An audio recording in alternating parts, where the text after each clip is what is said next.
call to order the work session of the Wilsonville City Council on March 3rd, 2025 at 5 p.m. Start by asking council members if you've had an opportunity to look at the work session agenda. Are there any comments at all? Okay. Are there any councilor concerns before we start the work session? I have something. So, over the past several weeks, I've heard from citizens who are concerned about the town center in particular. And with the topic of tonight's meeting, I think it's important that we as a council do something to address that.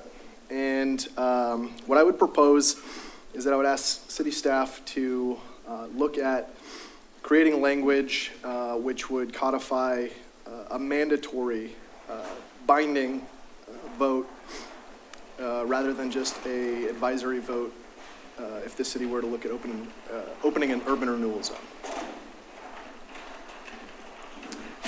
Mayor, if I could just jump in. Sure. So Councilor Cunningham reached out to me and I did do some background research just for council's information about a charter amendment referring this matter to the ballot. A charter amendment has to be voted on by the electorate. So if council were to do that at least 81 days before the election, whichever election was selected, council would have to adopt a ballot title. That ballot title consists of a caption, a question, and a summary. And typically when we've done a ballot referral, we've also included the explanatory statement at that time with the ballot title for the council's adoption. The city recorder then publishes the ballot title in the next available edition of the newspaper of general circulation. And then at least 61 days before the election, the city recorder submits that ballot title to the county to be included. If a ballot measure is referred outside of a primary or general election, so those elections that occur in even number years, then there is a cost to the city to refer it. And that is generally, it's a dollar amount per voter, but it's also based on if there's any other ballot measures that are also included in that ballot. So the cost can vary depending on if there's other matters on the ballot. So from a process standpoint, that's what it would look like if the council were to look at a charter amendment.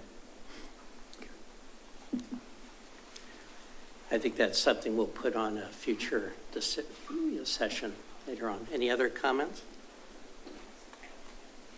Okay. City manager recruitment process. Go ahead, Andrew. Hi, thank you, Mayor and City Council. I'm Andrea Villagrana, the HR manager for this city. And as Brian announced, our city manager announced his retirement at the end of this year, 2025.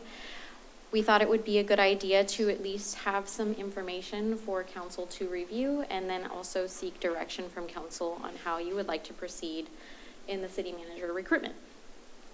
And there's a lot of time, it feels like, right? So it's only March and December is a long, long time away.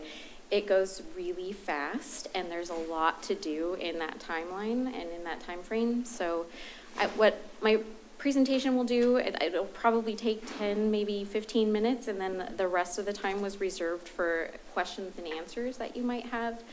And we'll just get started. But please do interrupt me at any time if you have any questions. First, I thought we would look through this standard recruitment process for the city. This is the process that we follow in every recruitment. It might change a little bit here and there. I might try and ensure that it is an advanced recruitment process where we shorten the timeline. But in general, we have very set steps that we take in each recruitment, starting from updating our job descriptions, making sure that we have an appropriate ad that goes out to appropriate locations to post, and then going through the recruitment process, such as interviews, selection and an offer, and then pre-employment screenings as well. And then onboarding is our last step for that recruitment process. So this is just the breakdown of our other positions that we recruit for in the city. It may vary a little bit for a city manager recruitment. There are some steps that we have to take that are different. And I'm going to provide you with 3 options to consider. Generally, this information that I've provided has been gleaned from a guide that was provided by the LOC in hiring an chief executive officer, and also guides provided by ICMA and the Ethics Commission on how to ensure that we're following the right steps. So this first option would be the executive recruiting firm. This is a firm that would help you with the entire process, from A to Z, going through that big long list that I just had on the screen, A to Z, helping you with that process.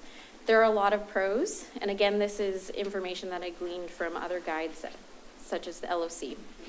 It's a full service process. They actively solicit candidates. They have a network of candidates, and in general, they know which of those network candidates are available or looking for work. They have the ability to dedicate that time specifically to this recruitment process. And also, they're very experienced in hiring specifically city managers. That's not something that's generally you experience a lot as an HR manager in a city or any HR professionals. Generally, you don't have to go through a city manager recruitment often. Well, one would hope, but often.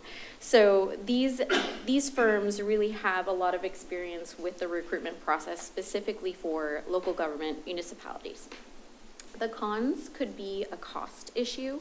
It can be a higher cost than you would be expecting, and that would be something that you would look through in any proposals that you received from recruiting firms. You would be able to look at the different types of costs.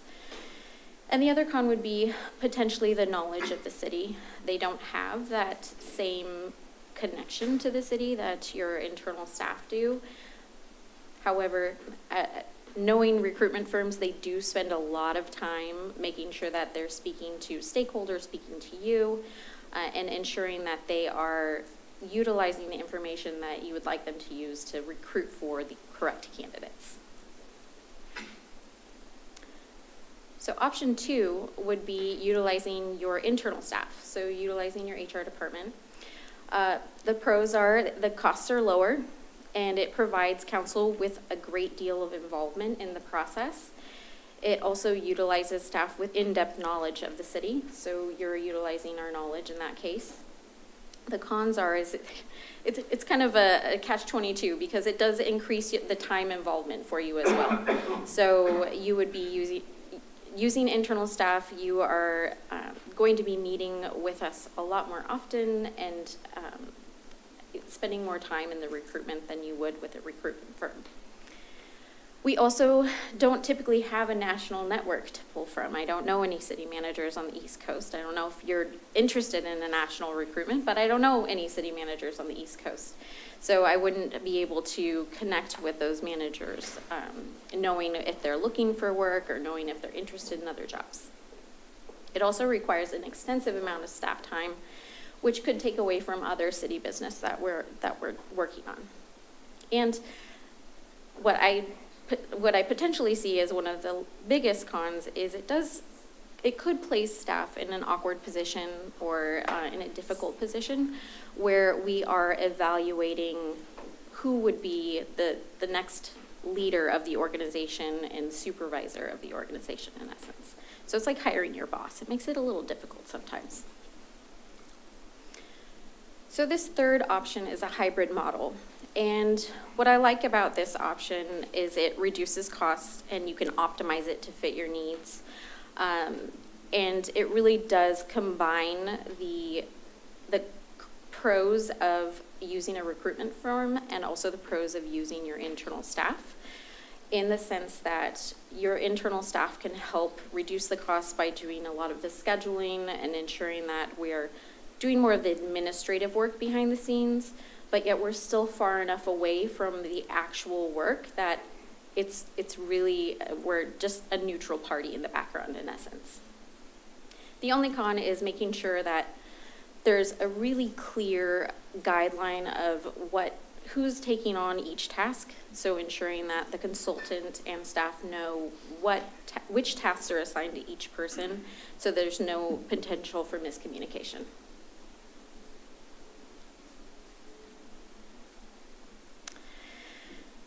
So the next few slides that I'm going to go through are these are just potential slides or potential processes. And if you would want to go down the path of selecting a recruitment firm, there are several steps that we would need to take, which is one of the reasons why I'm bringing this to you in March versus in September. So selecting an executive recruiting firm, we would want to request proposals from firms throughout the country. There are several. We'd want to review and rate those proposals. That would be something that council could do, or they could elect a selection committee to do. And then my recommendation would be to interview those firms, mainly because you would want to know which recruiter you're working with and if you have a good connection with that recruiter. And then at that point, you would award a contract in a public meeting. So barring that step, the next steps we would do, whether you selected a recruiting firm or if you selected using internal staff to manage the recruitment. And this is, again, just a potential recruitment process. And all of this would be something that you would speak to either someone in HR or someone from the recruiting firm, hopefully the main consultant, on how to actually devise what recruitment strategy and recruitment process you would like to follow. So part of creating the profile and recruitment strategy is meeting with council members and ensuring that the consultant has enough information from you about what you're looking for in the next city manager. They'd also want to see if you would like them to speak to other stakeholders, such as exec team members, people in the community, those types of things. At that point, you would design a selection process, or the consultant would design a selection process and present that to council, ensure that it is a selection process that you are comfortable with, including timelines. And then at that point, they would also create a candidate profile and recruitment strategy. So candidate profile meaning those fancy glossy brochures that you see posted on websites or even mailed out to different potential candidates. And then the recruitment strategy is really how are we reaching those candidates? Who are we mailing our brochure to? So at that point, before we move on to the second phase, we would want to discuss what executive session guidelines we need to consider before moving into the selection process. So to hold interviews and to deliberate in executive session, we have a few steps that we need to make sure that we follow. We need to make sure that we post the vacancy, advertise the vacancy, and we also need to ensure that we're adopting hiring standards, criteria and policy directives. The great thing about that second step is when we create the brochure that goes through all of the information as far as what we're searching for in the next candidate, what goals we're looking for that candidate to achieve, and then also what our hiring steps are. That brochure is, in essence, meets those three items, and we can adopt those 3 items in a public meeting and meet that criteria. So into recruitment phase 2, we'd be identifying and contacting potential candidates, reviewing resumes, and having, in essence, some personal interviews prior to having formal interviews. Council would be able to select finalists, and that's through review of that information received from, in this case, it would be from a recruiting firm. And then that's when we'd take the step to adopt the hiring standards, criteria, and policy directives before we moved on to interview process. Phase 3 is selection, where we'd administer a selection process. That could include days of interviews. It can include 1 day of many interviews. It really is dependent on your schedules and what you're looking for. We also would likely need follow-up interviews. It could be that you have 5 great candidates that you meet with initially, and then you decide you want to meet with 2. So you could conduct those interviews at that point in executive session. At some point in this stage of the process, you would want to make sure that there was a public comment process for the public to meet and greet, or it could be even open, a public comment at the public meeting, but some sort of process where the public can come and comment on the different candidates before you make a decision. How we handled it in the past when we went through the recruitment process with City Manager Cosgrove was we held a meet and greet with 3 different candidates. It was in the room upstairs, and I think it went okay. Sometimes it's difficult for a candidate. So that does put a candidate on their toes as far as they're all 3 in the same room meeting with different people from the community. So it can be a little nerve-wracking, but so is running an organization of this size. So then at that point, you would negotiate an employment agreement, and then that agreement would be approved in an open meeting. Excuse me. So to give you just an idea of the potential timeline of those several steps that I just outlined, if you did want to go the route of hiring an executive recruitment firm, those first 3 steps would need to take place probably starting in May, and then with the culmination in July of awarding the contract. There are some items in that process that you would want to consider, particularly interviewing recruitment firms, how you would want to rate those proposals before you even got to the interview phase, those different types of things.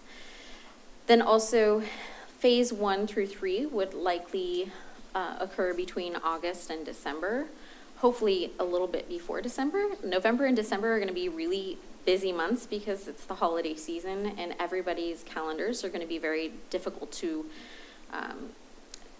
schedule any sort of interviews and also just recruitment process updates.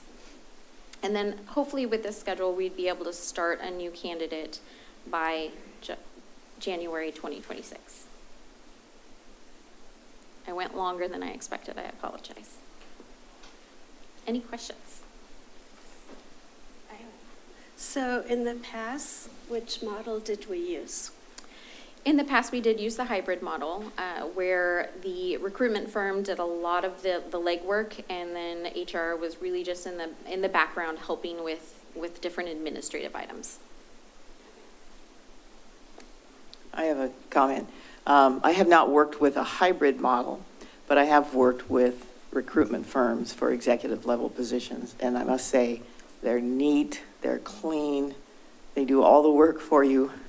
Not to say that our staff wouldn't do a fantastic job, but it does pull a lot of time and energy away from your existing position and all the other requirements that you have. So having a firm do all the really recruitment, screening, everything that we need, and doing all the advertisement through all the different media now really makes it easy for us, and then we just get resumes that land in our inboxes and then begin to take it through there. I'd be interested to learn a little bit more of how the hybrid and the firm, or rather the hybrid model. Is there any more information you can give us on that?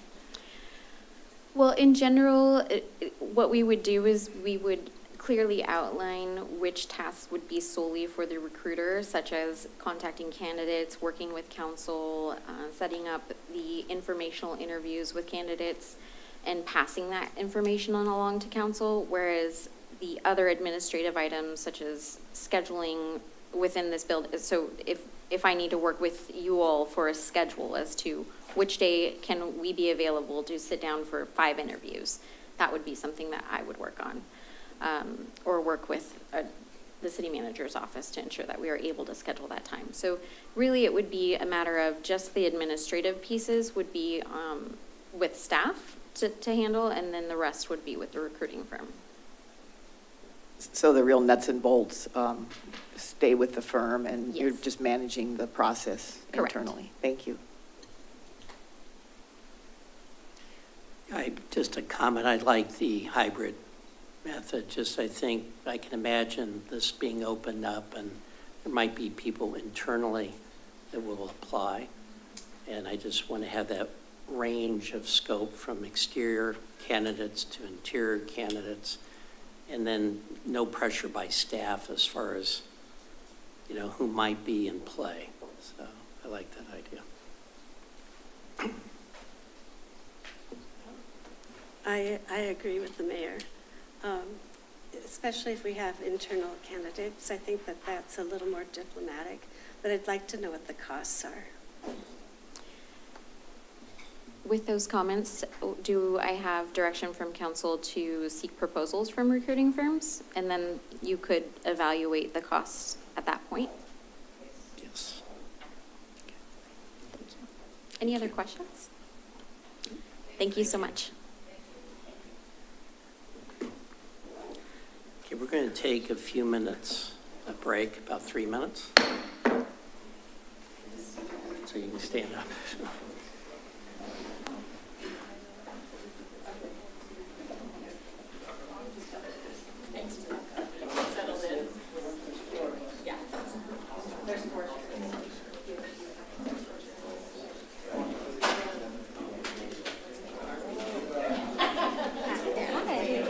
Take your time.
Thank you, Mayor O'Neill. Councilors, my name is Miranda Bateshell, Planning Director for the City of Wilsonville.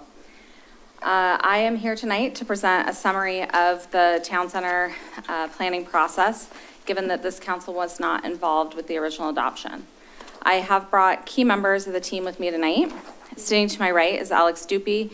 He's Principal and Director of Planning Services from MIG, the consultant firm that was hired to assist the city in the Town Center planning process. He was the project manager for the Town Center plan and is here to assist me in highlighting the process and public engagement. Because there were so many touch points with the community, we have a lot of slides tonight. I'm going to breeze through most of them pretty quickly because the main point is for you to understand the process the type of engagement and the type of questions that we had for the community, and what was involved more than specific results at this time. If you have follow-up questions on certain slides or items in the packet, we can cover those at the end. I will then briefly touch on timeline and resources to complete the project, and then Matt Lorenzen, Economic Development Manager, and Zach Weigel, City Engineer, will join me to cover a few elements of the plan that we know have been of recent discussion in the community. And I forgot to show you tonight's agenda as I just walked you through it. So sorry about that. Before we dive in, we just want to show the town center boundaries so we are all on the same page about the area that we are talking about and where the plan applies. As we discuss the planning process, we are really discussing the public engagement process. I'm going to go ahead and let Mr. Juppy go ahead and talk a little bit about our public engagement as a whole and the approach that was taken. Great. Thank you, Miranda, and thank you for having me in this evening. It's been a while since I've been sitting at this table, so it's good to be back and talk about the Wilsonville Town Center process. We had, I believe, and I've done this in a variety of different cities, across the country. For the city of Wilsonville, I would say that we had probably one of the most extensive public engagement processes to develop not just ultimate implementation for Town Center, but really to start from the beginning and think about what the vision is. What is Town Center today? Even going back to the 1970s when the original Town Center vision was developed. How does that evolve?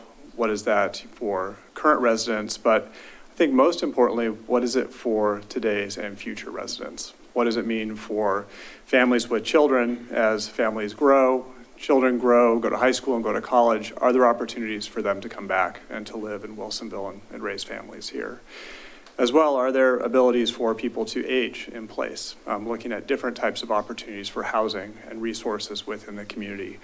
Those are key elements that we started to think about really as an intro to our process when we thought about vision. And going back to the 70s when the Town Center started to today and to the future, really framing the evolution of Wilsonville and what that means for gathering spaces within the city.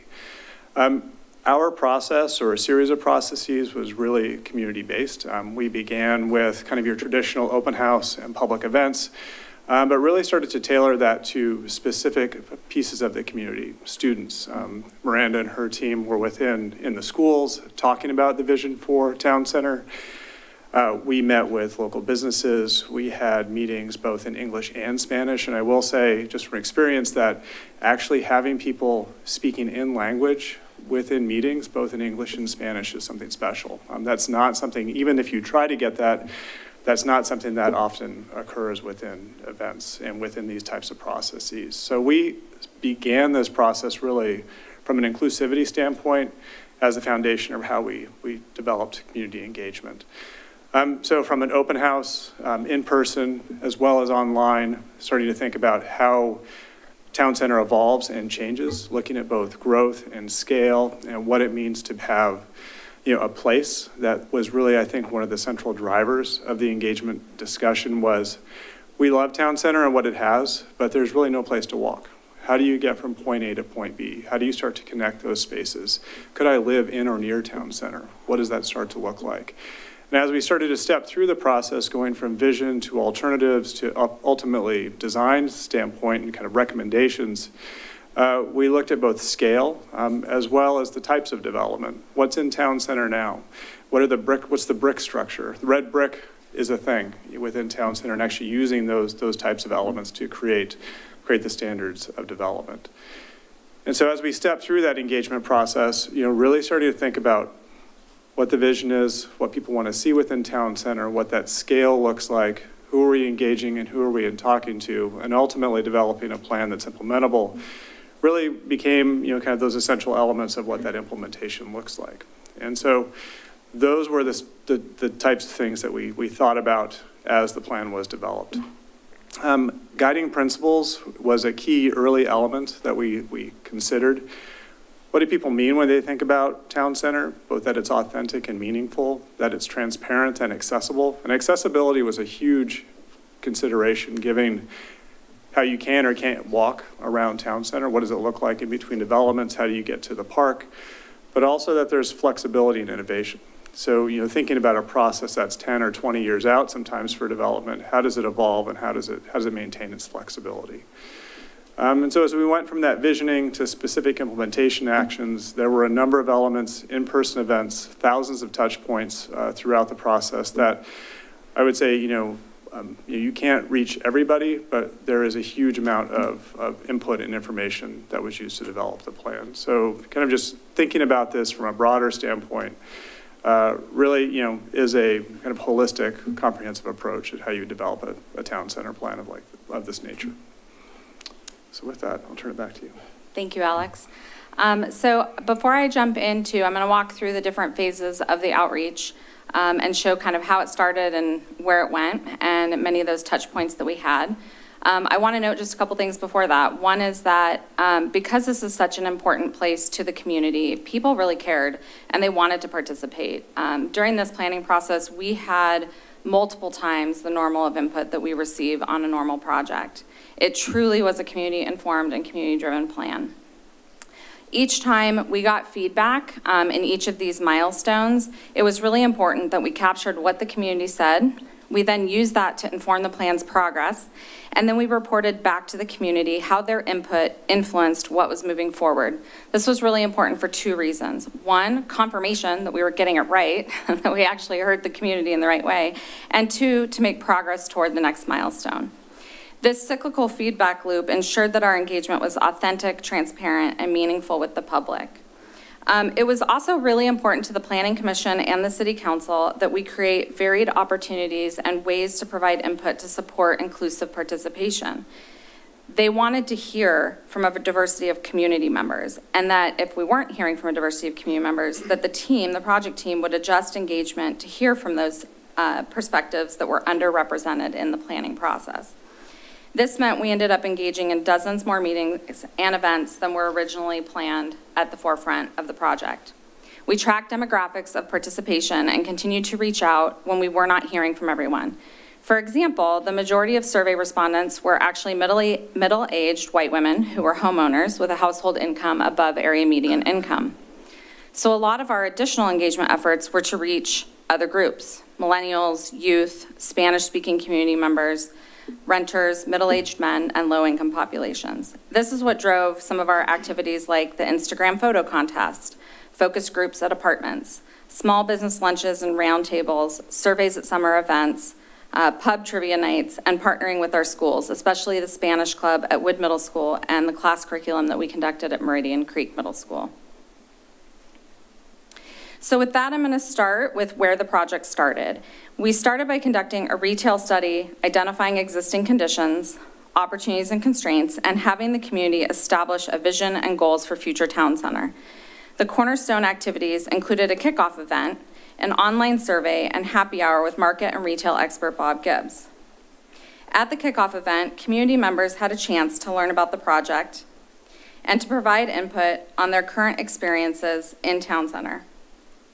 They were also able to tell us in their own words what their future vision for town center is. There was an opportunity to both write it down on these placards, but also to record it on a video. The consultant team then introduced the evening, sharing land use trends in town centers across the country, as well as sharing the existing conditions of the Wilsonville Town Center. After, we had community members participate in a table exercise. We asked about strengths. What do you think is working well? What do you come here and what do you enjoy doing here? What are the qualities that make town center special? We also asked about opportunities. What do you think is not working very well? What do you want more of? What connections are needed to integrate town center with the surrounding area? And we also asked their desired outcomes. What do you think would be the best measure of success for this project? And what have you seen in other places that could work well here? We had about 8 or 9 small groups, including one facilitated in Spanish. Up here on the slide is an aggregate map of the results, and there are already elements of the adopted plan showing up in this feedback, such as identifying Wilsonville Road as a barrier and noting Town Center Park as a primary asset in the town center.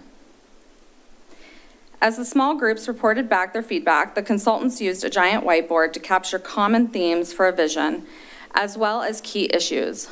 allowing the community to see in real time how their input was being captured and informing the foundation of the planning process.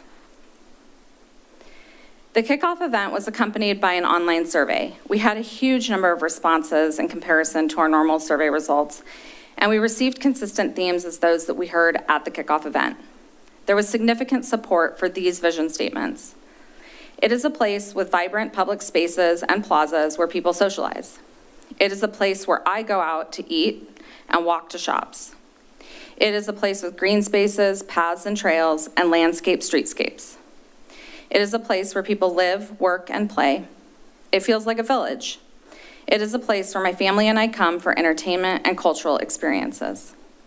Whereas there was the least support for, it feels like a shopping center, and it is a place with large one-stop shop stores that are quick and convenient to access.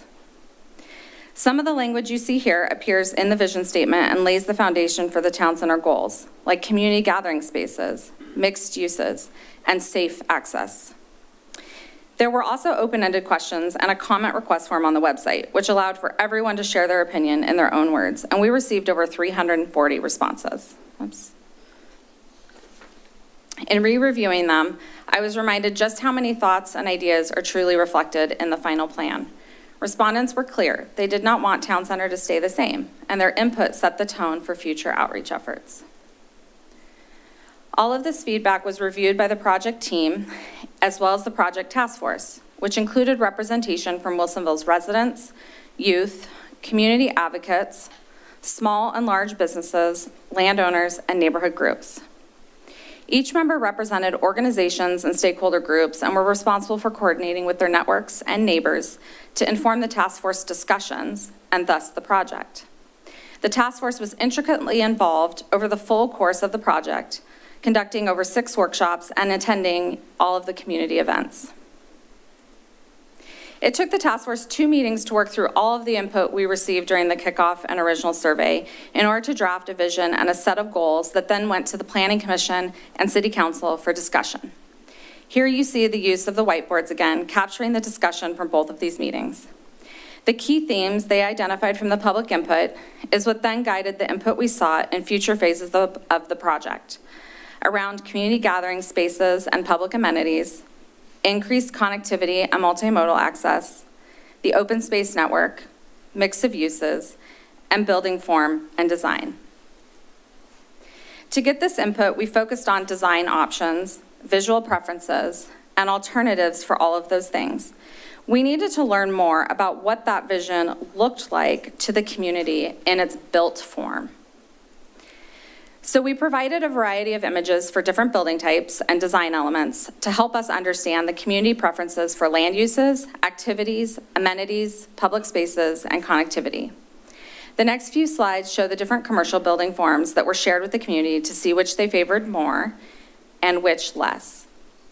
I'm not going to cover the results of each image or everything we asked the community, but I wanted to show you the type of content and examples to give you a sense of what we asked.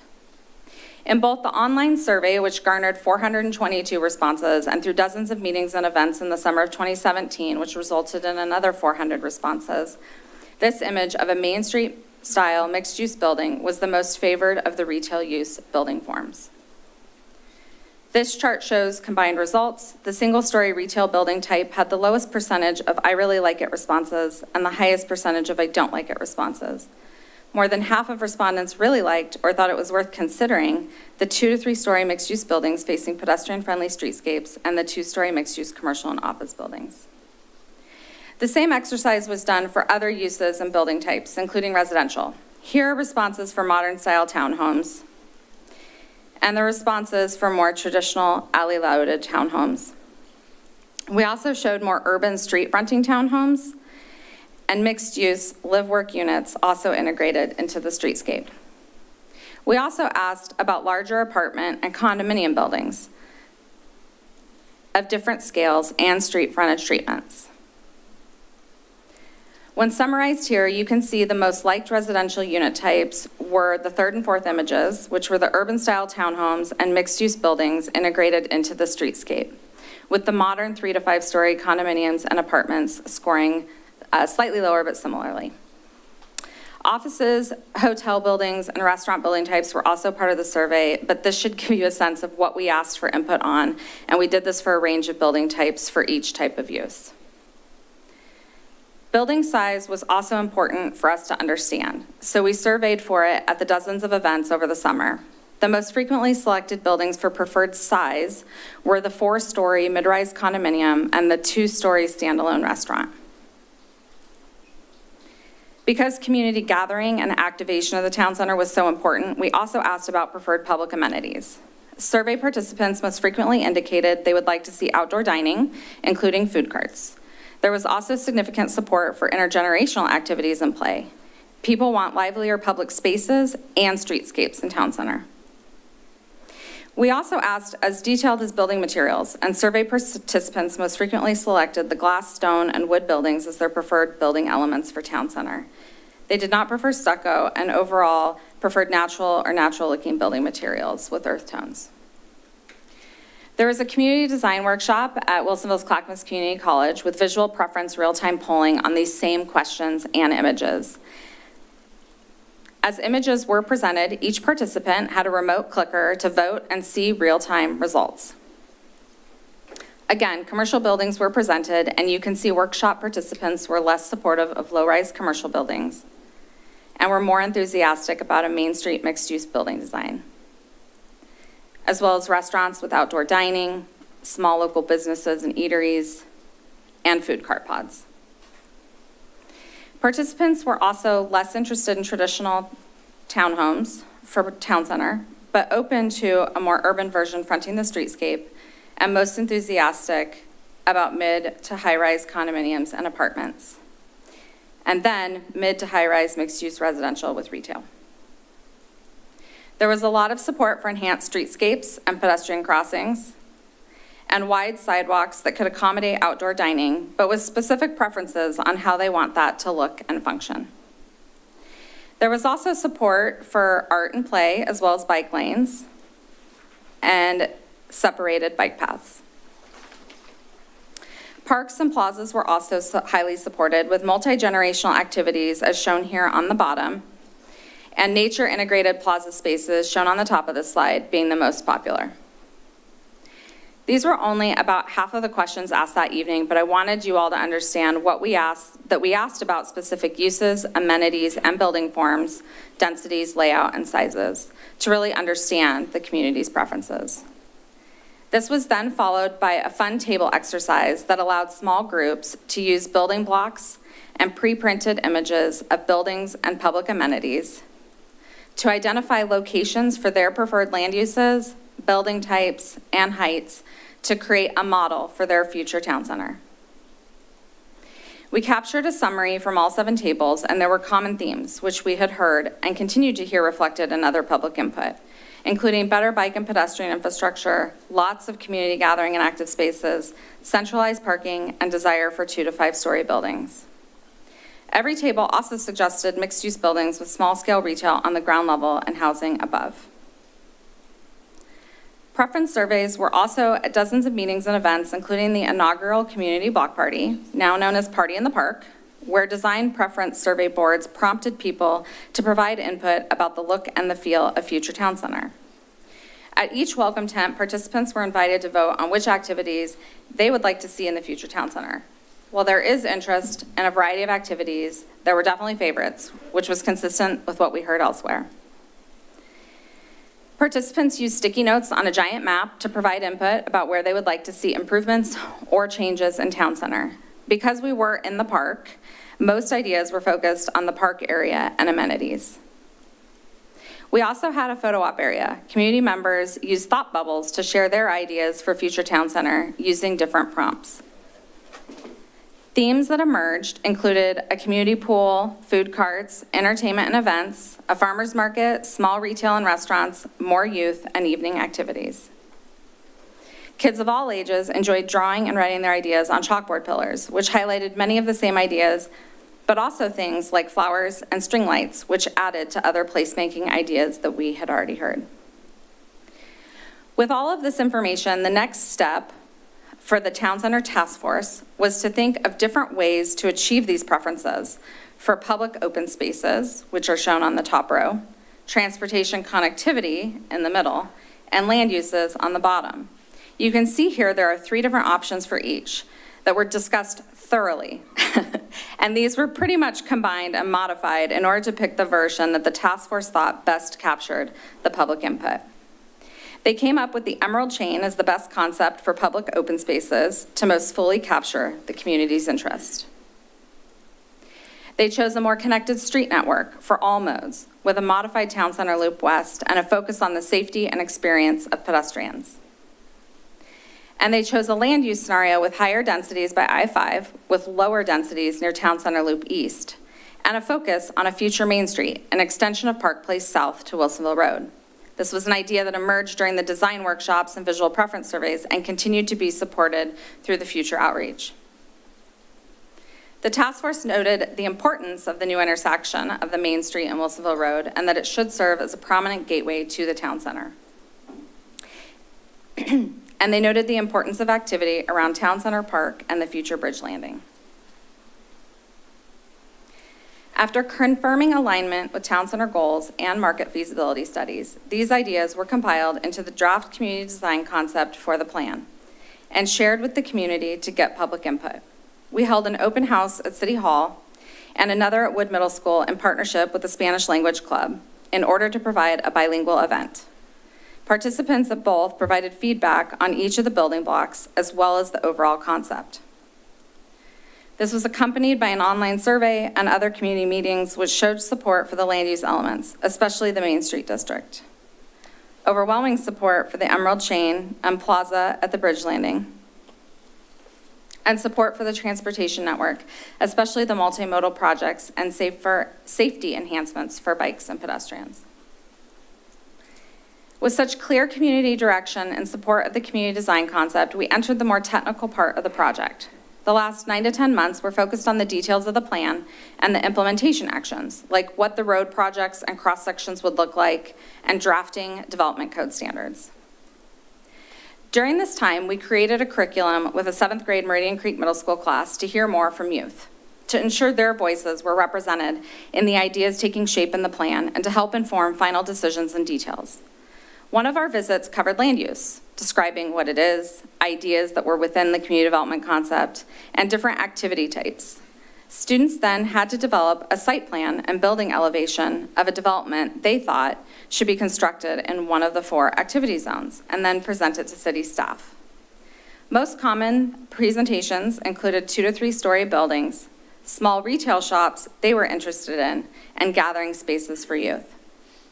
The plan you see up on this slide was for a town center coffee shop and bakery on the Main Street with an area specifically dedicated to beanbag sitting. All of these ideas align with the plan and could be future developments we see. Another site visit was focused on streetscapes and cross-sections. Here you can see the students thought it was important to dedicate separate spaces for pedestrians, bicyclists, landscaping, cars, transit, and wayfinding. Each group had to develop their own street cross-section by focusing on at least one of the town center goals to guide them. This group focused on community gathering places, so you see mixed-use buildings with outdoor plaza seating, year-round amenities, and wide sidewalks in front of the stores. There are other active spaces and lanes for cars, bikes, and buses to make it easy and fast to get around. This other group focused on economic prosperity, making a priority to provide different ways of travel, sidewalks and benches, as well as living spaces to support the different small business, community businesses and their lemonade stand. Again, all of these ideas align with and are represented in the adopted plan. During this phase of the project, there was a 2nd annual block party. This event gave us an opportunity to have a Main Street pop-up to give the community a sense of how their ideas could play out, and so we could get more input on implementation. We set up a temporary parklet with outdoor dining and a cycle track, both ideas that came from prior input from the community for their future Main Street. We had ice cream and coffee shop vendors nearby to mimic adjacent retail shops, and we asked them, in their own words, what their future Main Street would include. We gave people an opportunity to test out a cycle track and provide more input on desired design and how they might use it.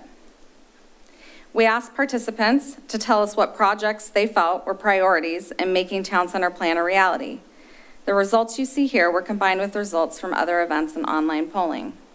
And they confirmed Main Street and the ability to transform it into a festival street near the park, as well as the bike and pedestrian bridge over I-5 as priorities. They also confirmed again a strong preference for centralized parking garages near shops and amenities. There were 2 more task force meetings to prioritize design and development standards, infrastructure investments, economic development strategies, and programming and placemaking. And an economic summit at Regal Cinemas with national developers and local market experts.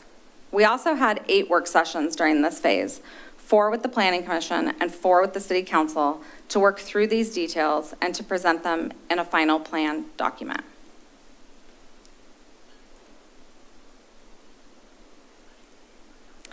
The team also produced a story map at this time, knowing that most people would not have time or desire to read a 100-page plan. We wanted to use a more interactive platform to share the content in a digestible way and hopefully get their final input to make sure we got it right. I'm not going to present the story map. As you can see, I'm already scrolling through some of the content, but I want to use it because it both summarized the plan and the various elements in it, including the vision, the goals, and the priorities, but it also served to show to community members how they influenced everything that went into the plan. As we describe each element, we show the input and support that it came from. So for example, after hearing that the community wanted improved bike facilities and that they were important, we show here the question of the month where we ask them what design that they would prefer. And then at the block party, we taped that out so that people could test it and give us more feedback. Similarly, after hearing from people at the design workshop, we asked for more input, which confirmed that bike and pedestrian improvements and mixed-use buildings with small-scale retail were ideas that they liked best. After hearing about the desire for a walkable Main Street with a variety of restaurants, stores, and an active street life, we asked people what the most important streetscape amenities for Main Street would be. And you'll note that this question of the month was from our senior lunch at the community center, and it has less responses than some of the others.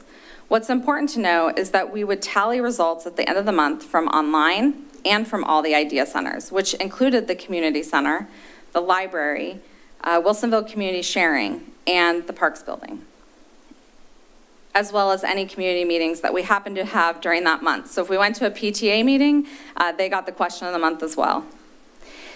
As you saw in the preference survey I showed you earlier, and they're shown here in the story map, we heard strong support for interactive and all age-friendly activities in public spaces in Town Center. So we followed up to ask specifically which youth-friendly amenities appealed most, and as you can see, this was a very popular question of the month. We had to actually replace this board with another one at the library. At the beginning of the project, we asked people what keeps them from spending more time in Town Center. And the community made it clear that we needed to increase walkability and the variety of shopping, dining, and other activities so that people would spend more time in Town Center. So we then asked them what type of stores they wanted to see. And they expressed a preference for small, local shops and a marketplace with multiple vendors. Over the course of the project, supporting local businesses and creating new development opportunities emerged over and over as a priority, which is why it is one of the key economic development strategies. We, of course, ended the story map with a final ask, telling people how they could provide final input on the plan before it would go to their council for adoption. Overall, this was a 2-year process with the community. There was broad and extensive engagement, and a lot of people in the community participated, much more than any other project. This was just a sliver of material from the public record for this project. This is the full timeline for the project. Foreseeing market changes, especially for large-scale retail back in 2014, and because the last town center plan was reaching its 40-year planning horizon, the community wanted a modern plan to guide the city and its town center for the next 40 years. Council prioritized the effort and 4 years later adopted the town center plan and implementing regulations. Since, the city has continued to take key implementation actions. As far as resources go, this is a summary of staff time, consultant, and material costs needed to complete the project, which is outlined in more detail in the staff report. Given the level of participation from the community, any proposed amendment would need the same investment to maintain public trust. This brings us to the final item on tonight's agenda, the most voiced concerns over the past few months about elements of the plan. In particular, parking, density, and traffic. Oops. Before we jump into each one of them, let me start by saying that these issues are not new. While we heard consistent support for things like the Main Street District, green links, multimodal transportation, and a greater mix of uses, we also consistently heard concerns about the need for increased transit, about parking and traffic congestion, and both strong support and concerns about housing. Which is why the plan addresses each of these elements in its approach, adopted language, and implementation actions, which is what we will outline for you.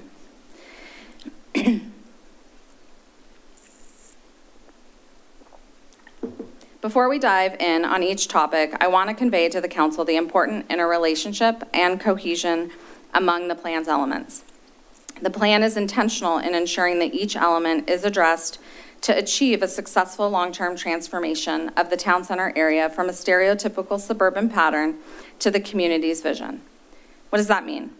Well, traffic only improves in the long term by virtue of having a mix of uses, which generates fewer trips. And the multimodal transportation network that replaces the parking and drive aisles further reduces trips by providing a less auto-focused space. Concentration of development or more density in this area is also needed to optimize this effect. Otherwise, there is no market incentive or financial feasibility for developers to create change. These elements that were put in the plan were intentional, and all are essential elements to suburban redevelopment of this nature. Okay, let's dive into parking. I want to start by saying I have heard comments that there is no parking called for in the future town center. And this is not true. Chapter 5 of the plan covers implementation, and there are 6 main buckets of strategies, and parking is one of them, because it will be an important focus as town center evolves. As a future destination, town center will require the availability of convenient and accessible parking. If people perceive parking as being too challenging, then it may undermine the attractiveness of this area as a destination. It's not about taking away parking in town center. It's about rethinking where and how it's located so that it is not the dominant feature of the area like it currently is. You can't have a sea of surface parking and also have a vibrant, walkable place that the community wants. People told us they want parking, but they also do not want to walk through parking lots to access adjacent businesses or residences. So as the plan articulates, parking is a part of town center and should be placed in convenient, accessible locations, but screened from view by either buildings or landscaping. Because parking is important, we wanted to understand current supply and usage when we were planning for future development. We conducted a parking analysis which showed that parking usage varies considerably by location, time of day, weekdays, weekends, and even events in town center. Future development will require parking, likely a combination of surface and structure facilities, but in the near term, the majority of town center has an oversupply of parking. As town center develops over time, a variety of parking management techniques and incentives are planned. This is even more important now that CFEC rules do not allow the city to determine parking minimums. It instead puts parking in the hands of the free market. That supports economic development. It also emphasizes the remaining city actions which are outlined in the adopted plan. They're up here on the screen. They include developing a parking management plan specific to town center, encouraging unbundling and centralized parking, including city support and involvement in a centralized parking structure, and developing and managing on-street parking. I'm now going to hand it to Matt.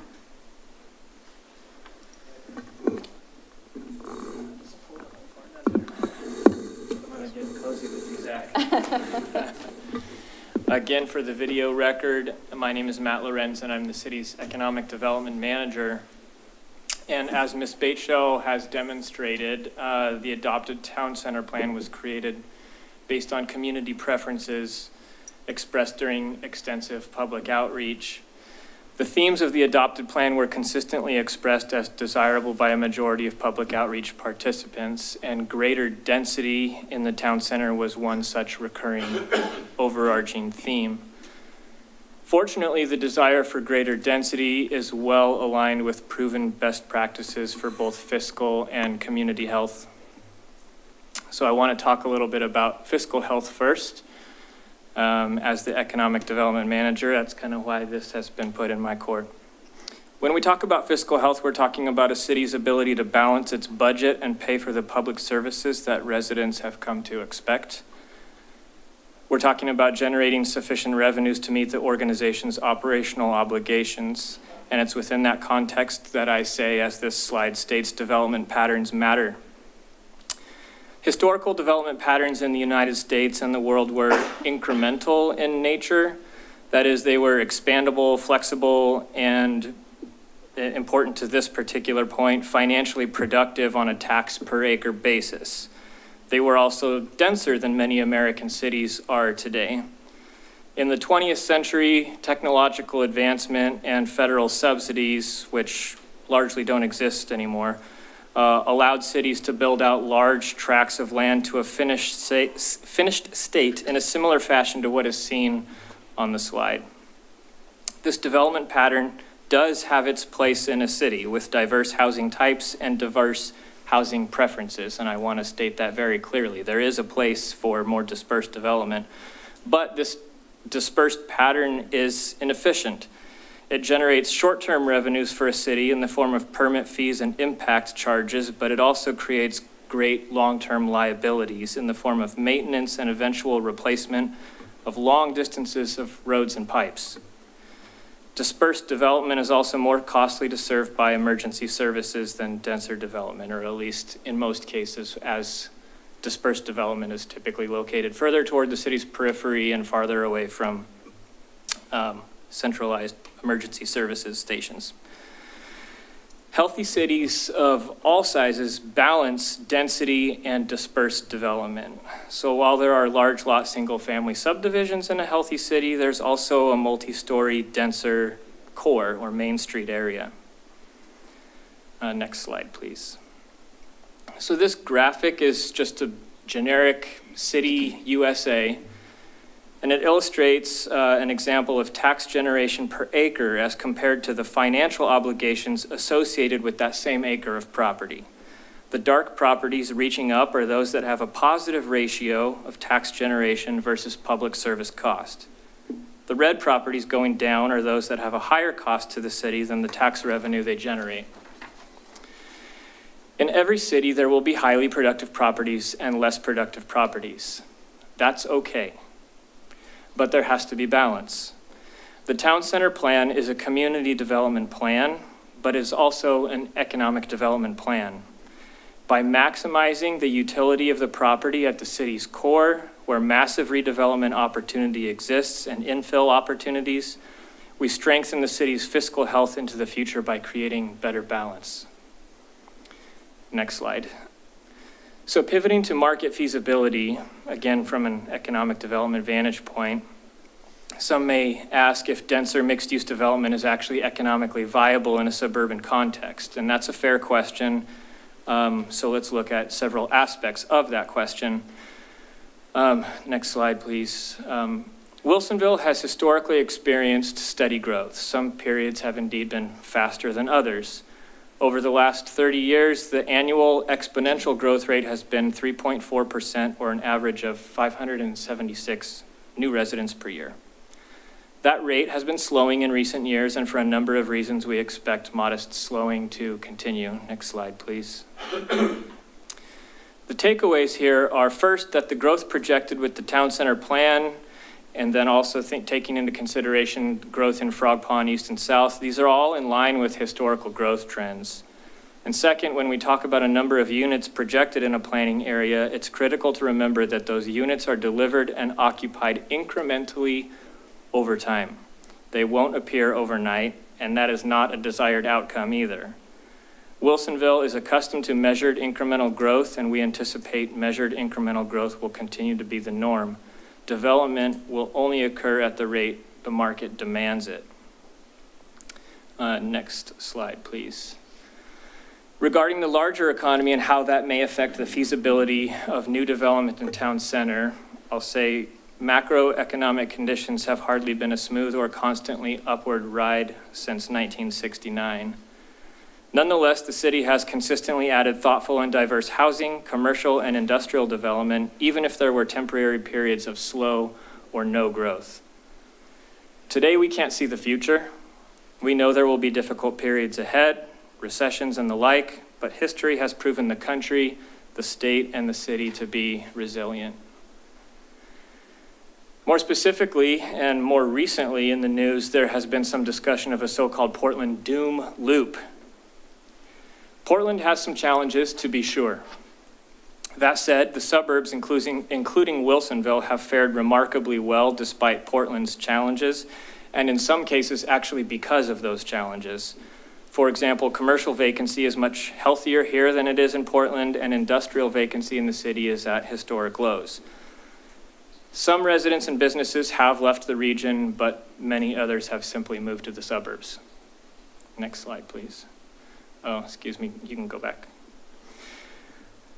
Finally, another question. Do developers actually want to build 2 to 5 story buildings in Wilsonville, in suburban metro area? We do receive regular inquiries from developers of all sizes asking about properties and what is allowable.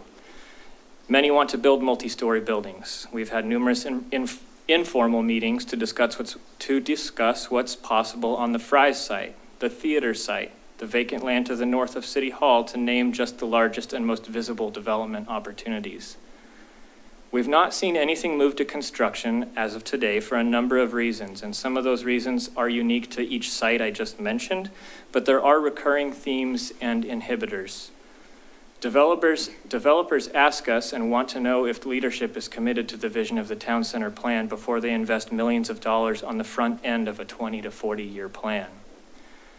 On larger sites, the cost of relocating utilities that currently run through what are large parking lots and aligning those utilities under new roads is a costly item that is unique to a redevelopment area such as town center. And finally, some property owners have been challenging to work with, frankly, demanding prices that make it unfeasible for developers to build a profitable project. This is coupled and related directly to what I just mentioned as well, the cost of roads and utilities. All these things add up and matter to a development project's profitability. Last slide, please. To sum up, moderate, what I would call or describe Wilsonville scale density in town center is the community preference as expressed through extensive public engagement. That targeted density is an asset to the city and its long-term fiscal health, not to mention the benefits to public health and community vibrancy, which I have not spoken to. And finally, the private market is ready to invest alongside the city. Thank you. All right, good evening. My name is Zach Weigel, city engineer, and I am going to talk about traffic in the town center plan. And I just want to start off, like Miranda had talked about, the town center plan. This was traffic was a major concern all the way from day one, all the way through the plan. And there was lots of discussions about traffic and how the plan is going to address traffic going into the future. You're going to see on the first slide, you're going to see this table. It's not meant to be read, just to show an example. But when we talk about impacts to intersections in the town center, we talk about level of service. Wilsonville's level of service standard is level D.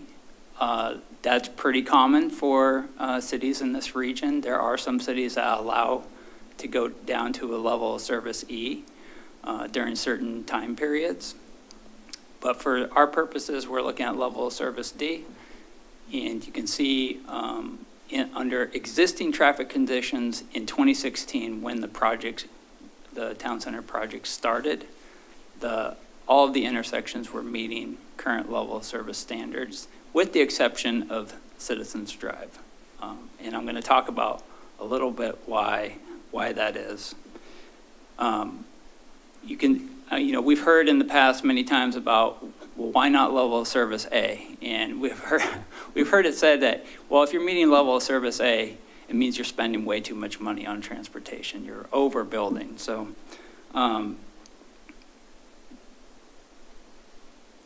one of the things, with level of service A also, it doesn't,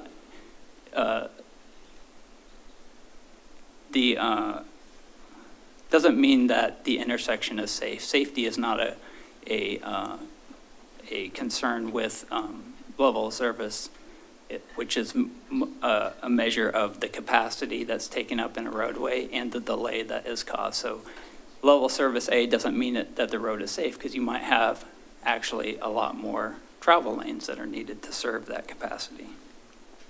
Next slide, please. So also, to start off with the project, we wanted to document the performance of the existing bike and pedestrian facilities that were in town center at the time. And you can see from this map that generally where there are facilities, they were working pretty well. And where there weren't facilities, they were not. They were rated as unsafe. So a lot of analysis goes into rating those, such as the number of vehicles on that roadway, the width of the sidewalks, presence of the facilities. And so this is kind of the starting point for the town center planning work to happen. I kind of want to shift a little bit, sidebar, and talk about I-5 Boone Bridge and the impact that has on our community. And I just want to acknowledge right from the start that I-5 Boone Bridge, when it's congested, everyone feels it. It's definitely a problem for this community. And I want to talk about how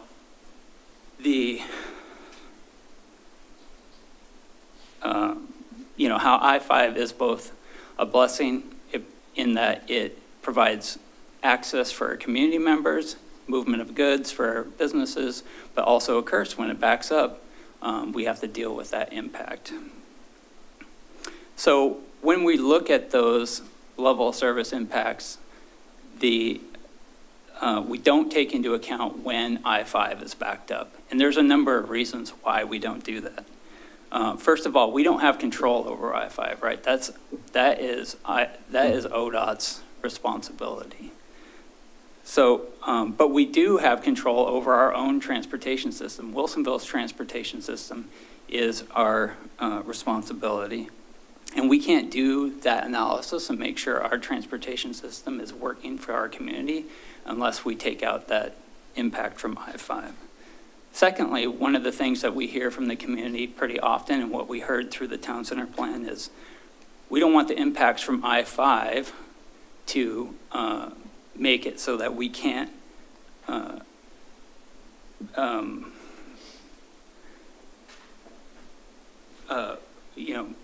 progress towards the goal of having a town center.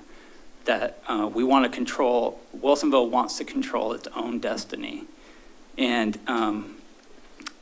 but that doesn't mean that that addressing the I-5 Boone Bridge issue isn't a priority. And Wilsonville leadership has made great strides in the past few years, and community members in advancing a solution to the Boone Bridge project. In 2018, the I-5 Wilsonville facility plan was completed, and that really was the first plan that it identified what the issue is, what's causing the congestion on I-5 and Wilsonville Road, and then also identified what the solution was, which was adding that southbound auxiliary lane between Wilsonville Road and the Canby exit. And then just last year, the investment scenario report and the CFEC authorization was just completed, and work is continuing, as you know, to advance the Boone Bridge as a priority with ODOT this year.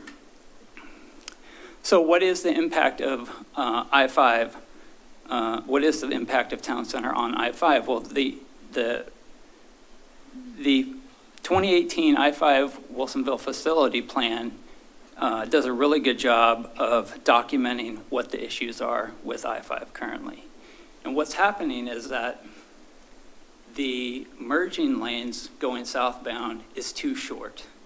And what happens during periods of high congestion or high traffic on I-5 is that those people merging onto I-5 are actually slowing traffic down. And now, so it starts slowing traffic upstream on mainline I-5. And those people start diverting, trying to find the fastest path to get across the Willamette River. And what happens is more and more people start diverting towards the Wilsonville Road interchange, which starts backing up traffic into Wilsonville Road because those ramp meters that are on at the southbound interchange on-ramp can only handle so much traffic at one time. So it starts backing up into Wilsonville Road. So what's interesting about the report is that it identifies that the auxiliary lane actually solves the problem without increasing the number of vehicles that can access the I-5 on the southbound ramp. What happens is that simply by adding that auxiliary lane, they're not slowing, the mainline traffic doesn't have to slow down for people merging because they can go straight to the Canby exit. And so what that tells us is that the interchange is really dependent on regional traffic, and development within Wilsonville really doesn't have a big impact on what happens at the interchange. And I thought this was an interesting point that was in that report. So I went back and looked at some traffic data, and between 2019 and 2023, traffic on Wilsonville Road actually, and at the interchange of Wilsonville Road, actually decreased between 1% to 3%. During that same time period, Wilsonville's population increased by 7.8%. So I just point that out because it really shows that the interchange and Wilsonville Road are really dependent on what's happening with regional traffic and regional traffic growth, and less so on development, specifically in Wilsonville. So going now on to future traffic conditions. So one of the things that we looked at with when we started the town center plan is what would traffic look like in 2035 under the existing town center plan. So before any of the new town center plan work started, what would traffic conditions look in 2035? And you can see that it gets a little bit worse from this table. And we're really looking at Town Center Loop West at Citizens Drive and at Park Place. And then also I want to point out that while it shows at Town Center Loop West and Wilsonville Road that it's level of service D, if you look into the city's transportation system plan, it identifies a project to add a second dedicated right turn lane from Town Center Loop West onto Wilsonville Road. And that's why it's at level of service D. That project was incorporated into this analysis. There's a couple of issues with that, in that there's not room because of Chipotle to add that project. So that intersection actually functions at level of service E without that project. So you can see that Town Center Loop West really has an issue without any of the town center plan that's currently been adopted in place. And you can see why I included this map on the side of the screen that really shows why that's occurring. And you can see that over half of the vehicles that are accessing Wilsonville Road from the town center are using Town Center Loop West, and Rebecca Street and Town Center Loop East have a lot less traffic. So these are good indications of what would happen without any intervention within the town center plan, and some of the things we need to keep in mind as we move forward with the town center planning work. Next slide. So I'm going to jump way ahead to the end. Miranda covered all of the outreach that was done, and all that outreach went into developing the street network that you see before you. This is the final plan that was adopted. And you can see one of the outcomes is that all of those intersections now meet within city standards. And there's a few reasons why that is.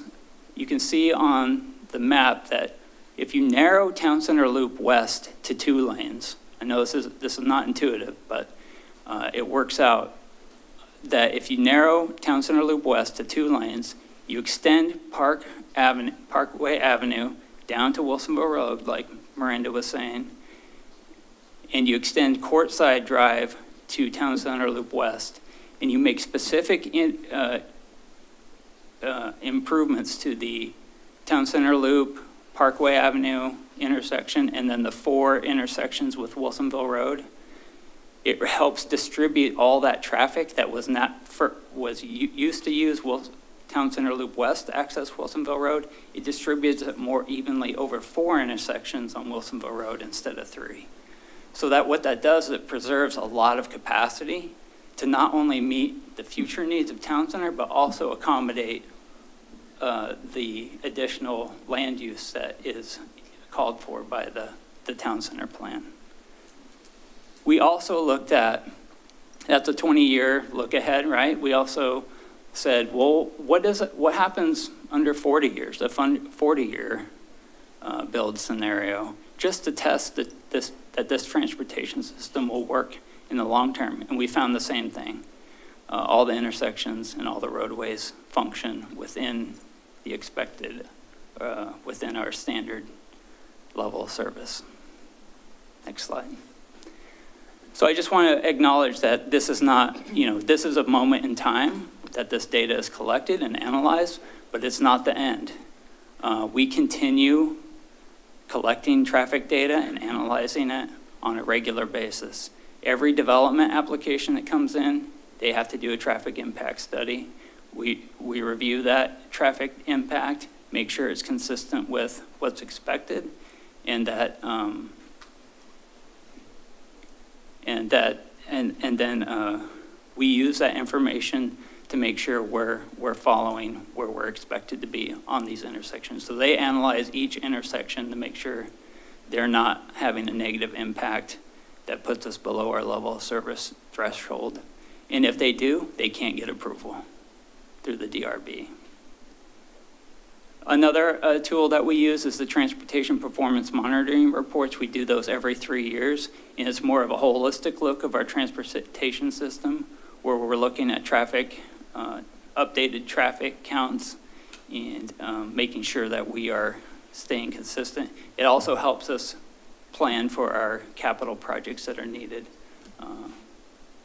And then every 10 to 15 years, we're updating the transportation system plan. So looking out at that next 20 to 40 years, once that plan is kind of needs that update and refresh every 10 years. Next slide. So I want to come back to this map real quick, because one of the things that we heard, that we've been hearing through the community is that, that motor vehicle traffic is not really accommodated by the town center plan. And I just want to acknowledge that that's not the case at all. We were really looking at a way to preserve and enhance access to the town center for the long haul, to make sure that's going to work for the next 40 years, while also increasing and improving safety and connectivity for bikes and pedestrians in transit. So you can see the way that we do that through this plan is by creating that frame of Courtside Drive and Parkway Avenue and Town Center Loop, and then building those local street connections that are shown in those gray dashes off that framework. And those local streets are really depend on the type of development, and will be located with the development as it occurs, but making sure that we're meeting minimum connectivity standards as it happens.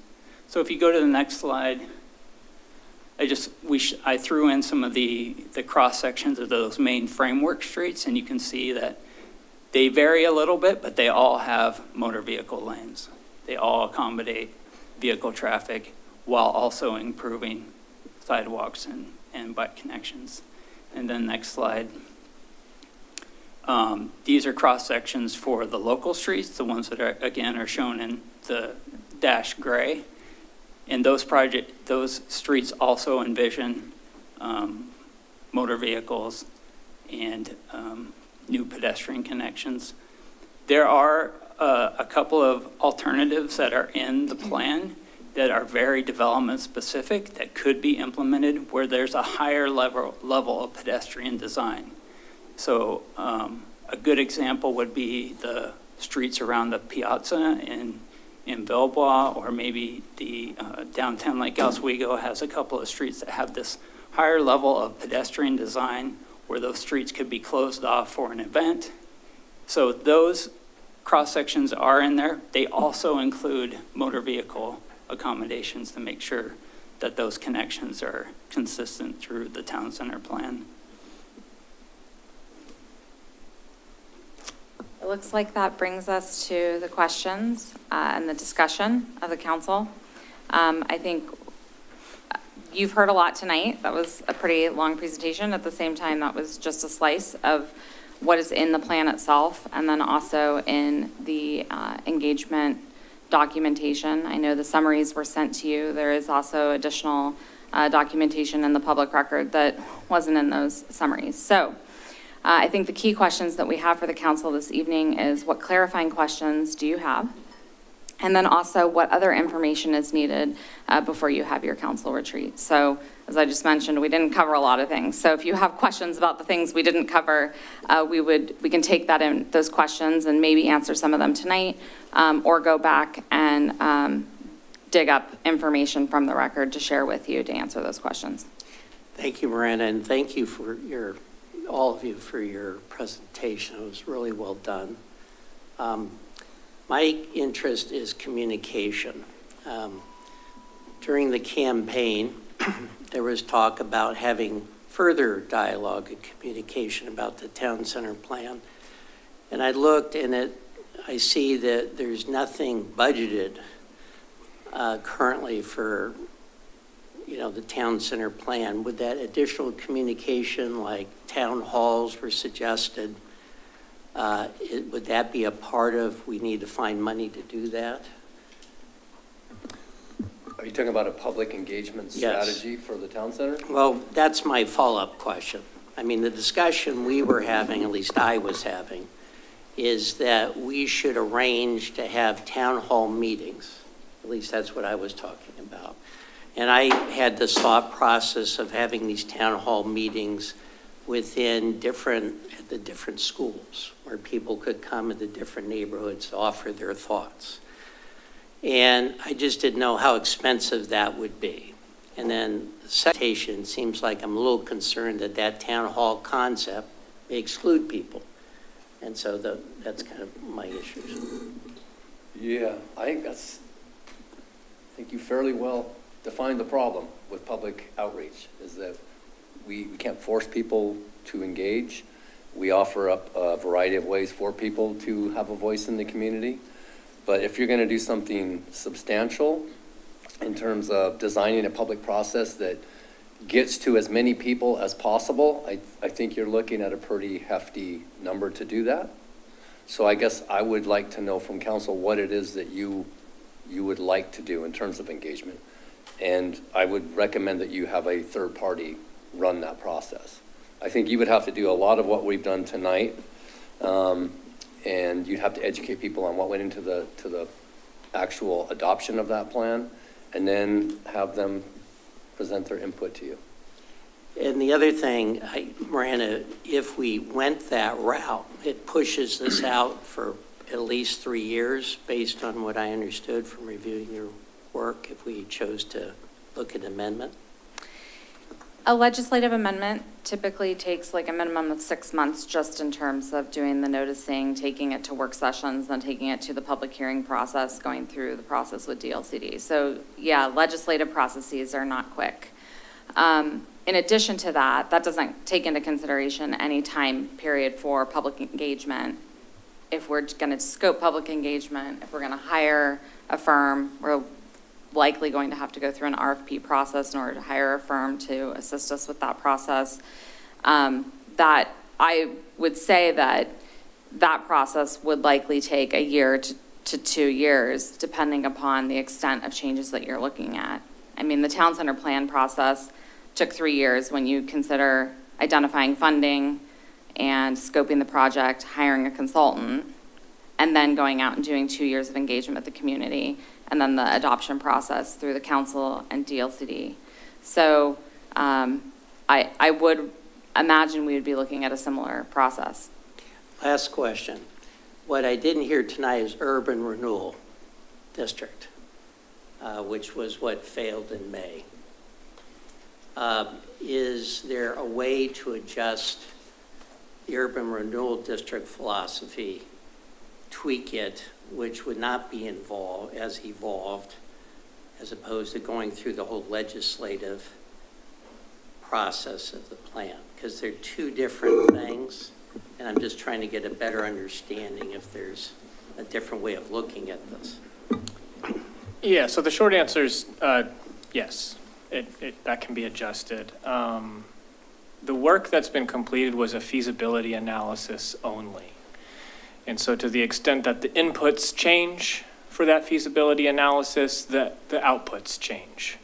What was put on the ballot was an advisory vote, and it was conceptual in nature. Some of the criticism that we've heard was that there weren't specific figures in it, but that's because that was intentional, not for deceptive purposes, but because once urban renewal as a concept was approved by voters, we would take it then through the public hearing process with the council to refine maximum indebtedness, the projects that would be included in the formal plan document. None of that has been developed. What the stage we're at was fairly exploratory. Final note, and you already stated it, but I'll do it again for the record. While we see urban renewal as a critical component to the success of the town center plan, these two issues are separate and distinct. One is a land use and transportation and planning document. The other is the financing of public improvements and public-private partnership projects. So yes, related, but different. Thank you. Any other questions? I have a comment or questions. Thank you all. Very informative. We can see how much work was put into this process since its inception. In several of the different scenarios, I want to talk about density, particularly housing density in town center. Some of the descriptions of the mixed-use buildings are 2 to 3 levels, and some of them are 3 to 5 levels, stories high. Knowing that tax generation is based on those housing units, was there an average level of height that you figured into, how this would be affordable, generating enough tax revenue, et cetera? Was it 3 level? Was it 5 level? How do we know? Thank you, Councilor Shevlin. Yeah, we did do financial feasibility analysis of different development typologies during the town center planning process. So we were looking at that in terms of what would be feasible for a developer coming in terms of the market. We also, so I feel like there's 2 components. The other component of it is what did we hear of interest to people in those different design types. And so we did see support, especially for those like 3-story townhomes, 2 to 3-story urban style townhomes facing the streetscape, but also some support for the taller buildings, the 3 to 5-story. And so, but we also heard preferences for where that would be located. So taller buildings adjacent to I-5 and shorter buildings adjacent to Town Center Loop East and the residential area that's across the street. And so, comparable heights to the existing buildings that we have today that front Town Center Loop East. So when we actually were looking at feasibility, I mean, there's a lot of flexibility in the plan that offers developers opportunity, but there's shorter buildings called for on essentially this portion of town I'm pointing the wrong direction because I'm like seeing the map in my head, but now I realize I'm sitting in a building and I'm pointing the wrong way. But where we have the shorter buildings, we modeled those as what would likely be developed there. So when we're thinking about, because we're kind of talking about two different things, but when we're thinking about the urban renewal feasibility study, we were looking at placing those shorter buildings in that portion of town center if redevelopment or development occurs on the vacant parcels there, whereas we were looking at the 3 to 4 story buildings on the main street, including some 5 because of the vertical housing tax abatement, but primarily those being located as you are adjacent to I-5. We didn't assume, I mean, there was some level of probably maybe assuming a little bit higher for the purposes of maximum indebtedness, which Matt can talk about. But in terms of like estimating housing units, we really were staying true to those land use types that we developed. Yeah, and if I could add with that too, part of the financial feasibilities, we did a series of pro forma analyses on different development types. And, you know, with those analyses, there's a number of different inputs: land cost, whether it's structured or surface parking, you know, the amount and type of development that could go within those buildings. And there is a report that's within the town center plan that documents all that.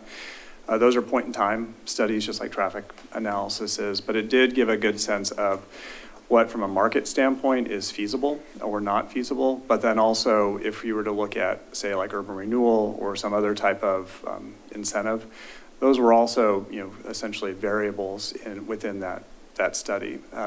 The other element not related to kind of pro forma or financial feasibilities, we did look at to inform the traffic analysis is based on the assumed landform, whether it's along the future Main Street, which is, you know, 2, maybe 3 stories, to where Fry's might be, which might be 4 or 5 stories. Actually looking at different land use types and developing ranges so that we could do the traffic analysis. So whether that's office or residential or retail, we got into a fairly granular analysis to make sure that traffic, you know, was reflecting what that future land use type might be. So there's a fair bit of back end work that was on that, but also I think gave a good sense of where does Wilsonville stand in terms of development? What are the needs? What are the opportunities? What is the community telling us in terms of what they want to see? And then how do those start to align within the plan? Thank you. Just to follow up, that it seems to me that much of what I've heard in the last 6 to 8 months seems to be around traffic. That's been covered here. We appreciate that, and parking. So density comes along with that, and I would challenge our council and our city staff to look at, you know, is there a happy medium, a compromise, a number, a height of building, knowing that we still have housing requirements that we have to meet, et cetera. But that would just be something that I'd like to discuss maybe at our retreat or something. Is there a place that we can reach so that we're still receiving the tax revenue that we need and we're still attracting the developers that we need? But also, if the community tells us that we'd rather see more 3-story buildings with mixed use rather than 5-story buildings, understanding the location, et cetera, that might be something we can consider. If I may briefly respond. Go ahead, Matt. Just want to note that to some extent, development feasibility is a function of height, not completely, but it's a factor. To the extent that height is limited, especially if it's to a large degree, that may render any multi-story project financially infeasible. So just I don't say that as, I just wanted to put it out there as a consideration for the Sure, council. I understand that you can make more money in a taller building than in a longer, flatter building, I think is what kind of one way of looking at it. Certainly, and oftentimes developers are, you know, painted in a certain light as maybe not positive and motivated in certain ways, but it's also important to note that there are lenders that are financially backing the projects that developers build, and they have certain thresholds that they require as well. So when a developer says it's not feasible, that's in many cases because the debt they're trying to secure won't be offered to them because it's not meeting certain performance thresholds. So yes, profitability is important on multiple levels. Thank you. Thank you.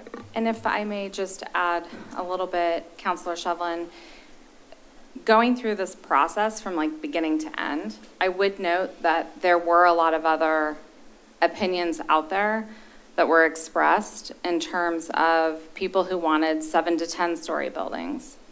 And that in many ways, having watched the whole process and been engaged in it, 2 to 5 was a compromise. I recognize that not everyone in the community may like that outcome.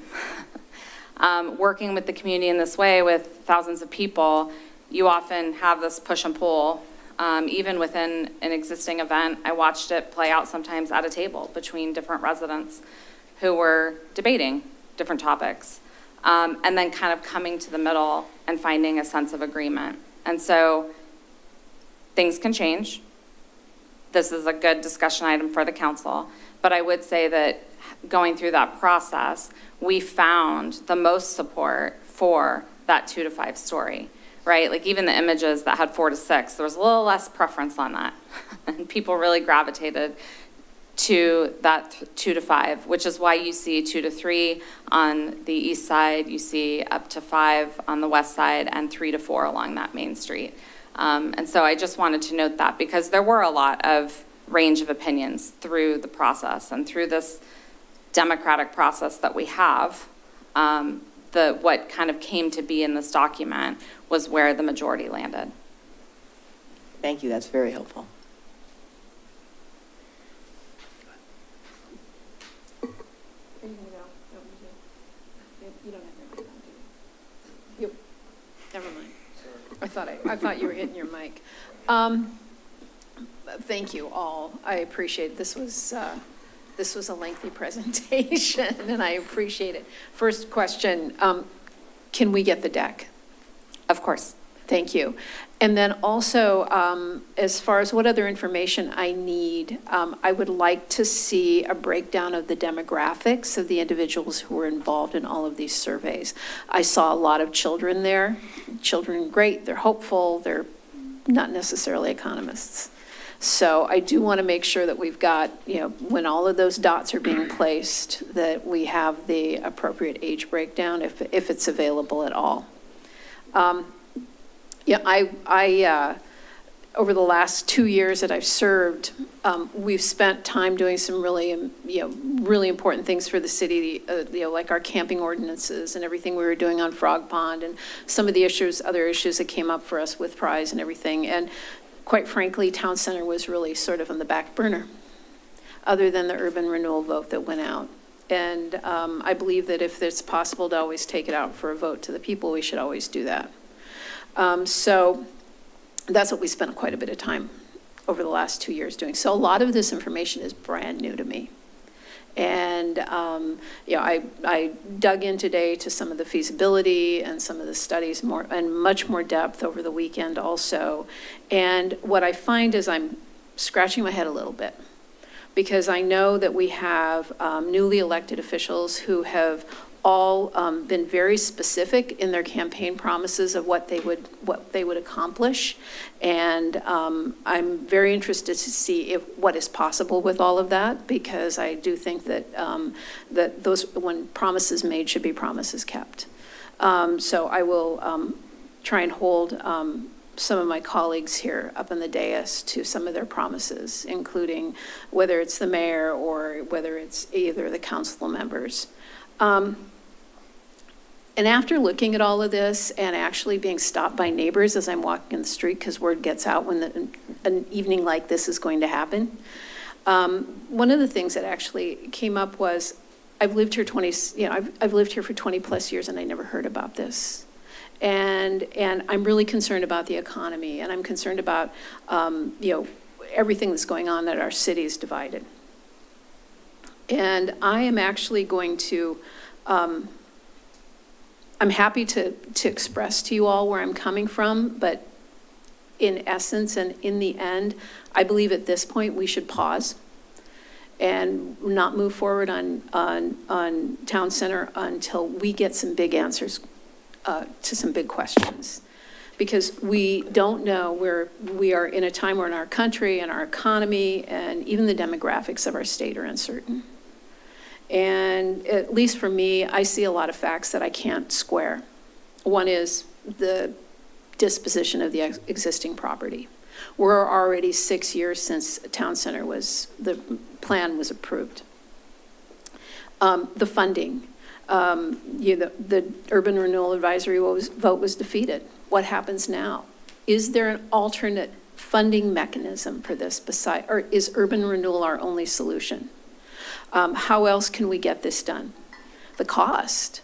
When I think about, back in, gosh, I wish it was 2019 again. Money was cheap. The economy was booming, and construction costs were considered somewhat steady. And my husband worked for a development company, and he said, we're really busy. Money's cheap. It's great. That's not the case anymore. And so what would this town center, if we started to go forward, say we found a solution, whether it's urban renewal or whatever, what is going to be the cost in today's and tomorrow's dollars?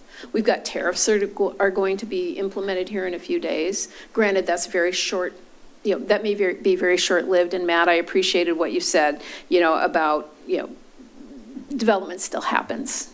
Money's still out there, but what is the cost to get it done? But one of the things that is really sticking with me is, and maybe it's because I've got a background as an ex-Amazon executive, is how has COVID changed urban planning?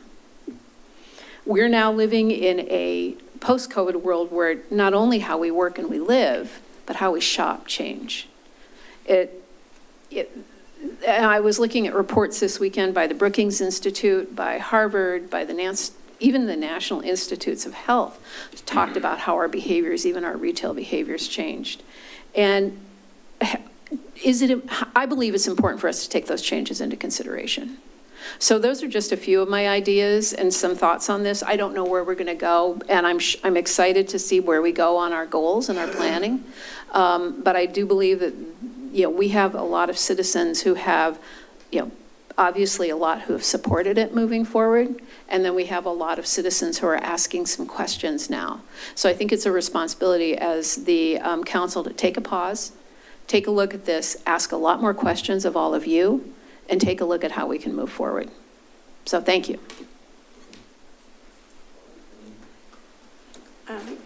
So thank you for all your reports. Like Katie said, I've been on the council for 2 years, and this is the first time I've really gotten all the detailed information. It really shows that a lot of work was done by the city and the people that live here.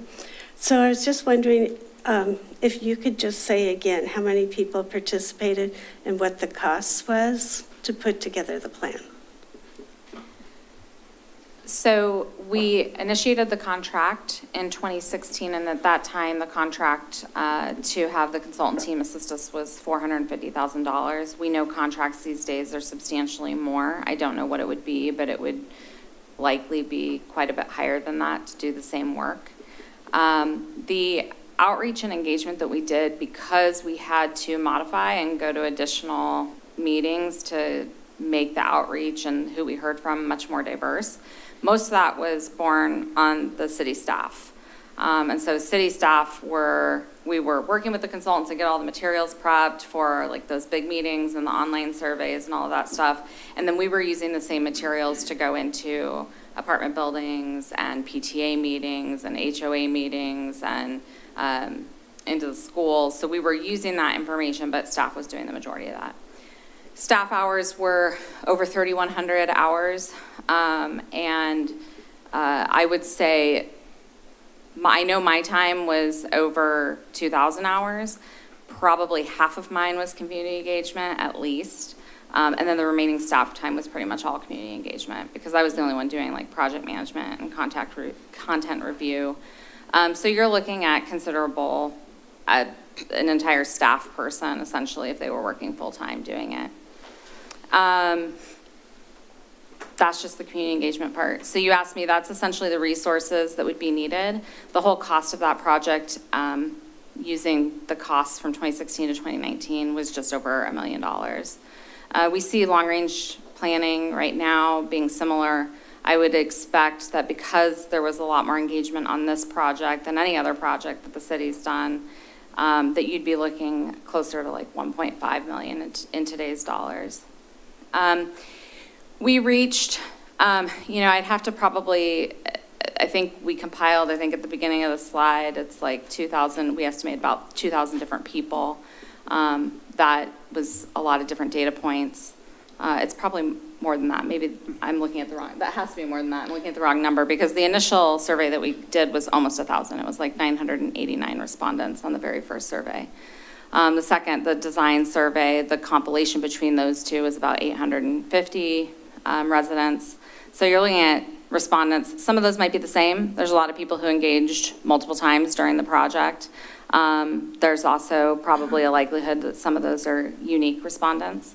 And then we'd have to really tally up probably through all the engagement efforts how many people we saw. It's really hard to estimate because a lot of what we did was we know it's hard. People lead busy lives and they also want to like enjoy their life outside of their work. So they don't always want to come here. Like it's great when people come to City Hall, but there's a lot of people who aren't going to commit their time to doing that type of an activity, or they don't trust City Hall. You know, we were going to community members who don't trust government and don't trust City Hall and trying to engage with them where they already were. So sometimes it's hard to estimate because we were doing things like going to Fun in the Park and the Fun Run and Wilsonville Brewfest and setting up a booth and engaging with people there because they're much more likely to engage with you if they have a beer in their hand. Those are the best meetings. And so, we had a lot of great conversations that way, and we really were able to engage with people who wouldn't come otherwise. So we could do a full estimate of like tallying all that up. But I would estimate, it's in the thousands. It's easily in the thousands in terms of the number of people that we engaged with. And if I could just add too, and Councilor Dunwell, I think this gets maybe to one of your questions about demographics as well. There's different ways to do engagement, like for example, an online survey, we add demographic questions at the end that are voluntary. So people will fill those out. And so we always strive to gather that type of information. When you're at a citywide barbecue, for example, that had hundreds of people who are stopping by and talking or putting a sticker on a floor map. And I think if you're getting kids information, a roller coaster was what was desired within Town Center.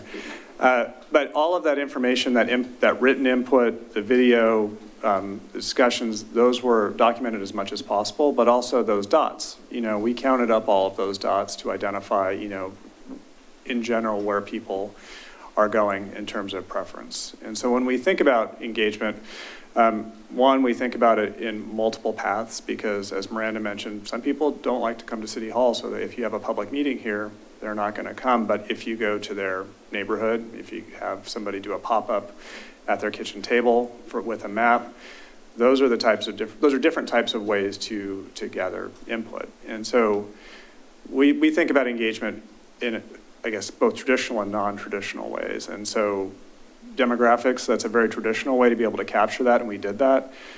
From a non-traditional standpoint of sitting at a park next to a food cart or having a map and just talking to people and filling out signs. Those are other ways that we were able to engage too that, to be honest, are a little harder to say we met 50 people or 60 people that day. But so I think when Miranda puts the number together, I think if you could think about it within that context, it's both traditional and non-traditional ways to develop a vision and a plan. And maybe it's a bit of a misnomer too, because the marketing piece that's been displayed is very child heavy. Oh.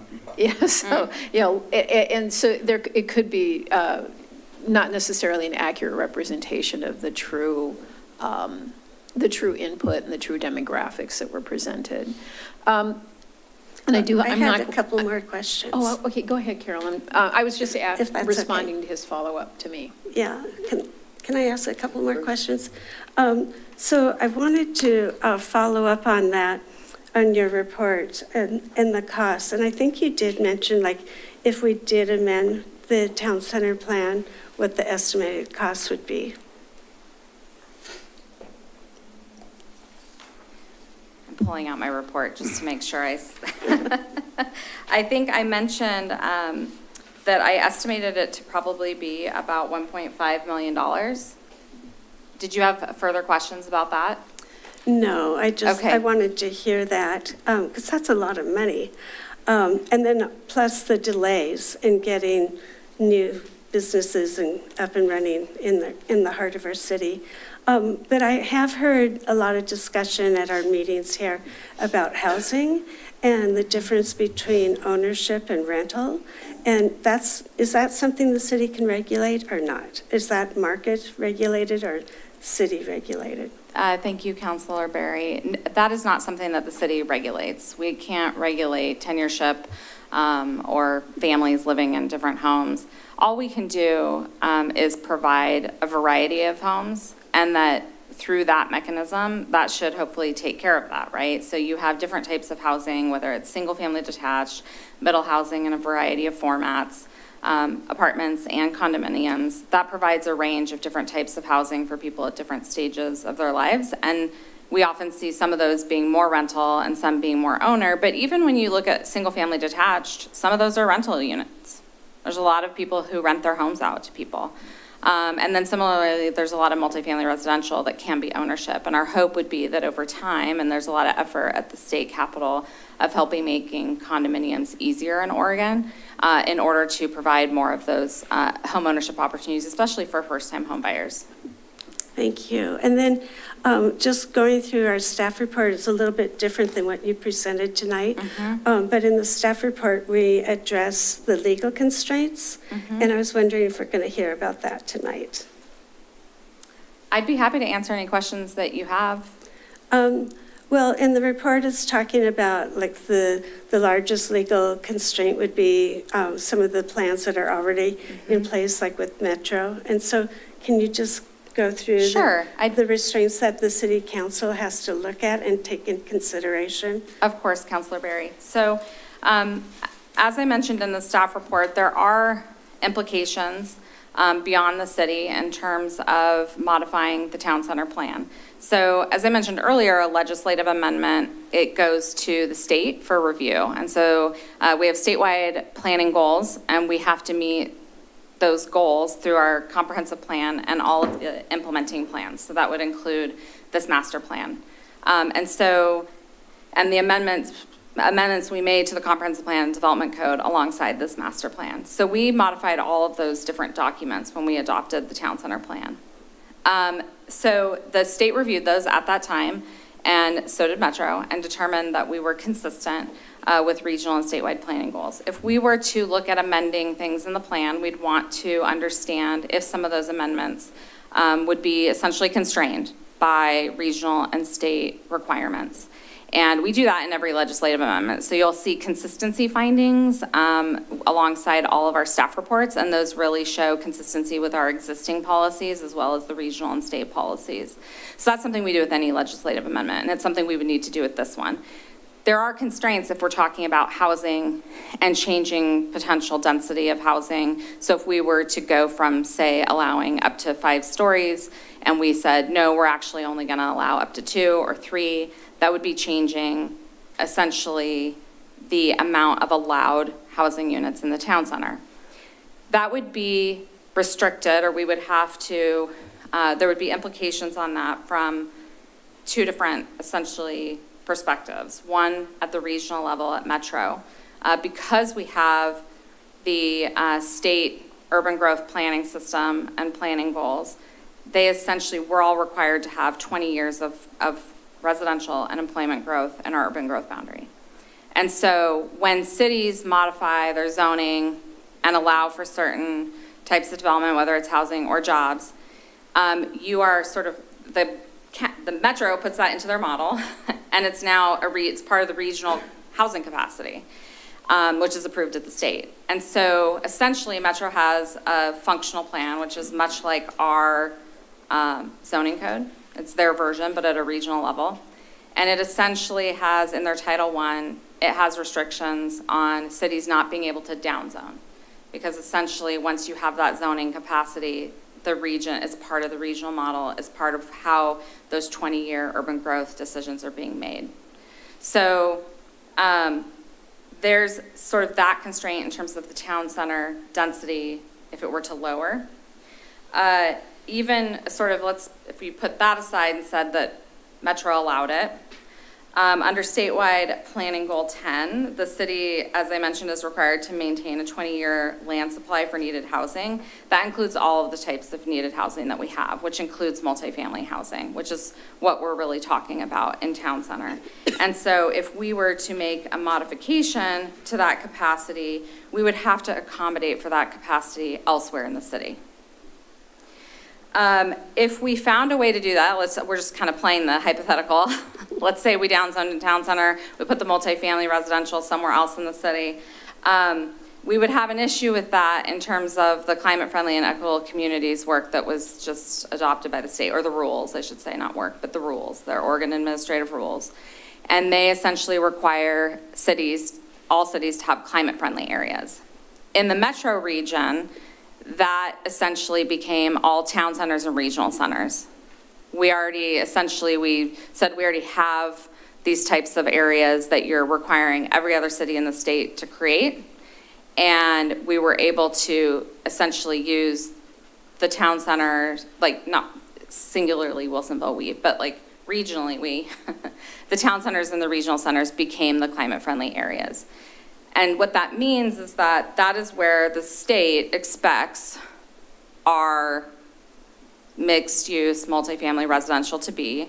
That's why we don't have the ability to set parking minimums.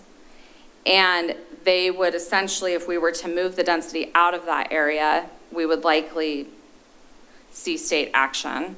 But it would also become problematic because they have rules within the climate friendly and equitable communities rules that say the cities can't approve development if it increases vehicle miles traveled, VMT. And so if we were to say put all of our multifamily on the edge, we would essentially, or not in the center of town and not have an area that's walkable and allows for the reduction in VMT and trips, then we would see increased VMT and we would likely see, we don't know yet what the actions are for that, but we know that there would be enforcement actions. And likely the state, coming in and saying that we shouldn't be allowed to approve that development or approve these legislative changes. I didn't mention in this report that we likely would also see advocates in the region, like the Fair Housing Council of Oregon, enter this discussion. They often request information on our development approvals and have paid attention to our legislative actions and have provided comments to understand how it relates to the overall needed housing in the city.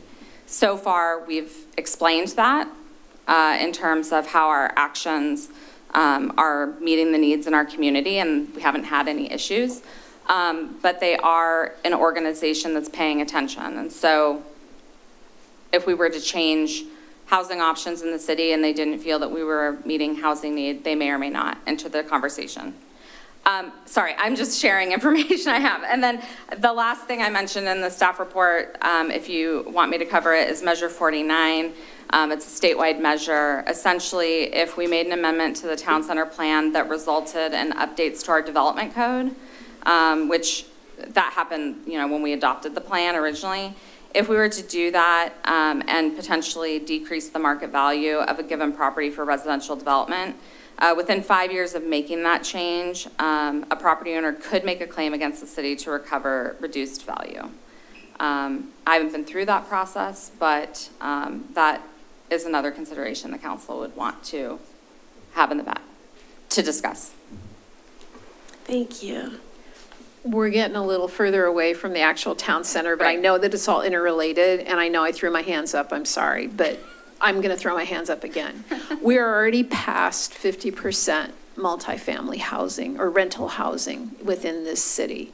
We are already above, say, even Gresham, as far as the number of rentals we have in the city, and yet we're being held to a standard that I don't necessarily see replicated in West Lynn and some of the other cities.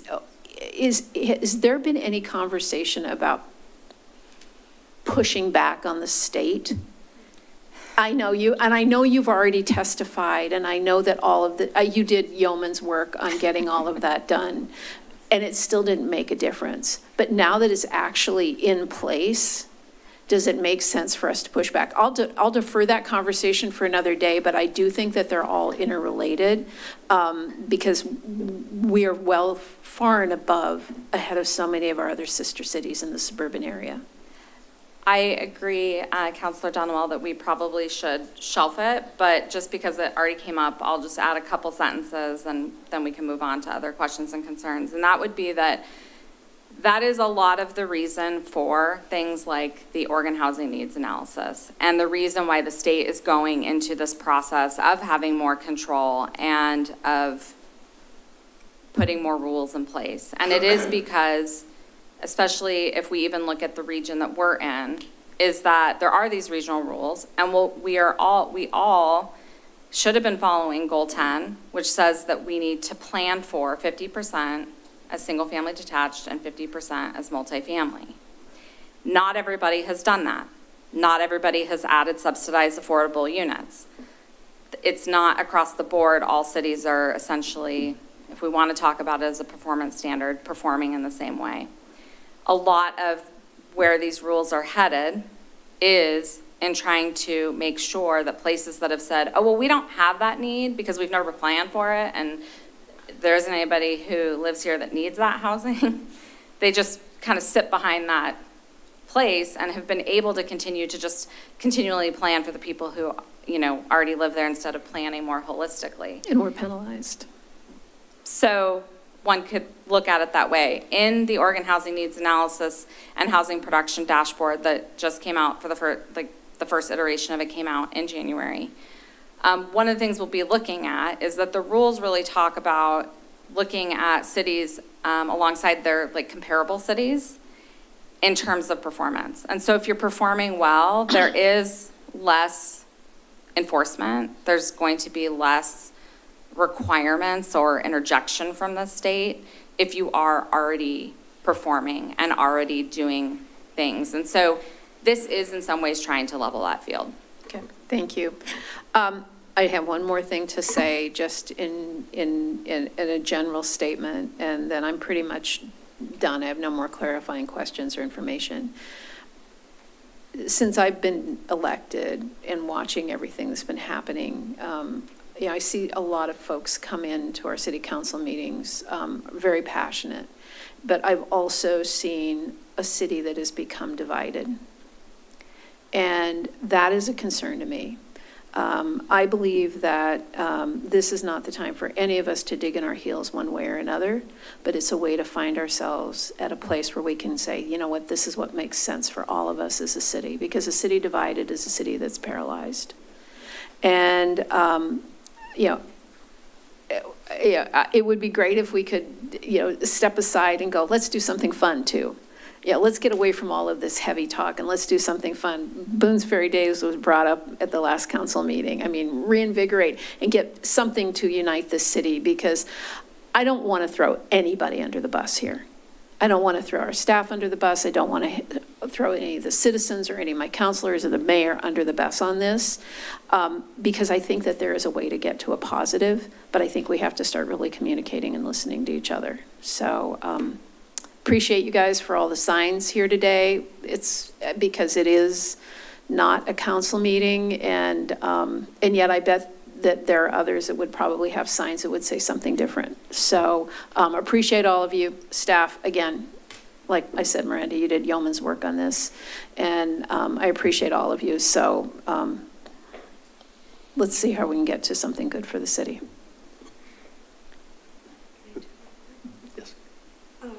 Since we're kind of wrapping it up, I think it's really important to remember that it's a 40-year long-term vision, and that it takes a lot of time for things to actually occur.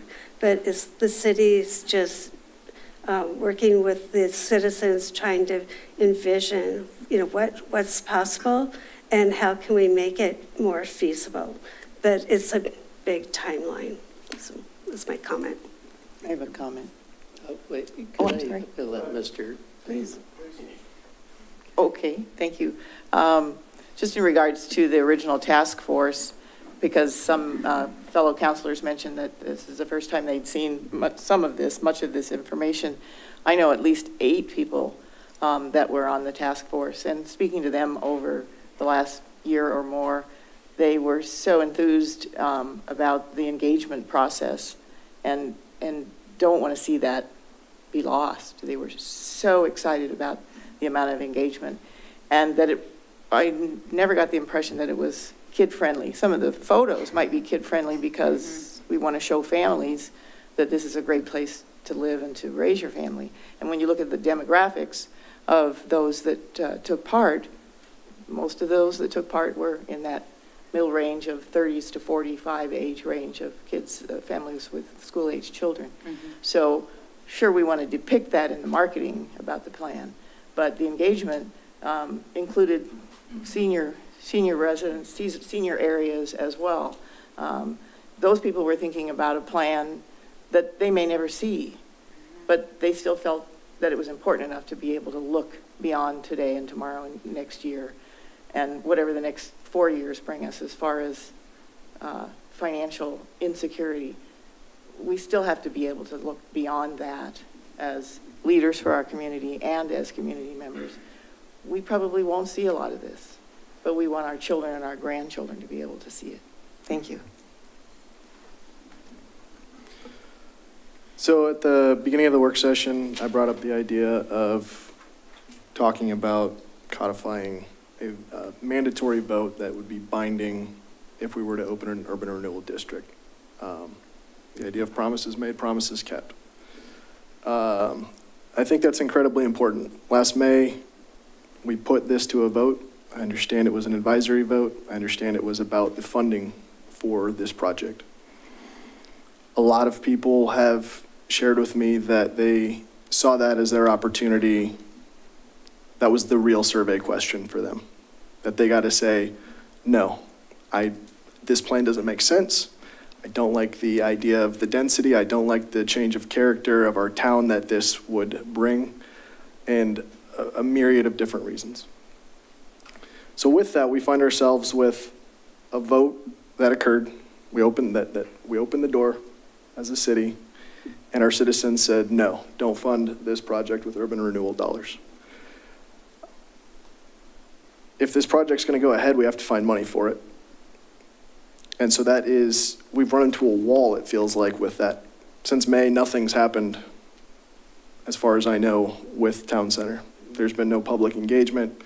There's been nothing that's gone out to understand why that vote failed. And we find ourselves here tonight kind of scratching our heads, I think just wondering why. I think that's where we need to begin that engagement with the public again and start to understand why people said no to that vote. So with that, one of the things that I would ask of staff is what other funding options have been discussed since that May vote? Are you talking about for the public infrastructure? Yes.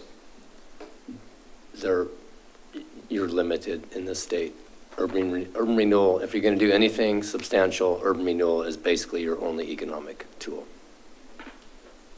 to do anything of substance. If you think about Wilsonville, how it's built today, everything that you point to that's a public amenity was done through urban renewal.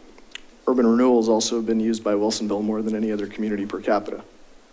We've used that as our tool for forever, feels like. I know a lot of cities that do use urban renewal. That's true. There's a town center being built in King City right now that's not using a single dollar of urban renewal money. I think we need to look at some of those examples of other things that are being built, some things that are being successful, and find perhaps other answers if our citizens don't agree with this. If our citizens don't agree with it, our constituents are saying no to us, it would be folly for us to move forward with that on the table.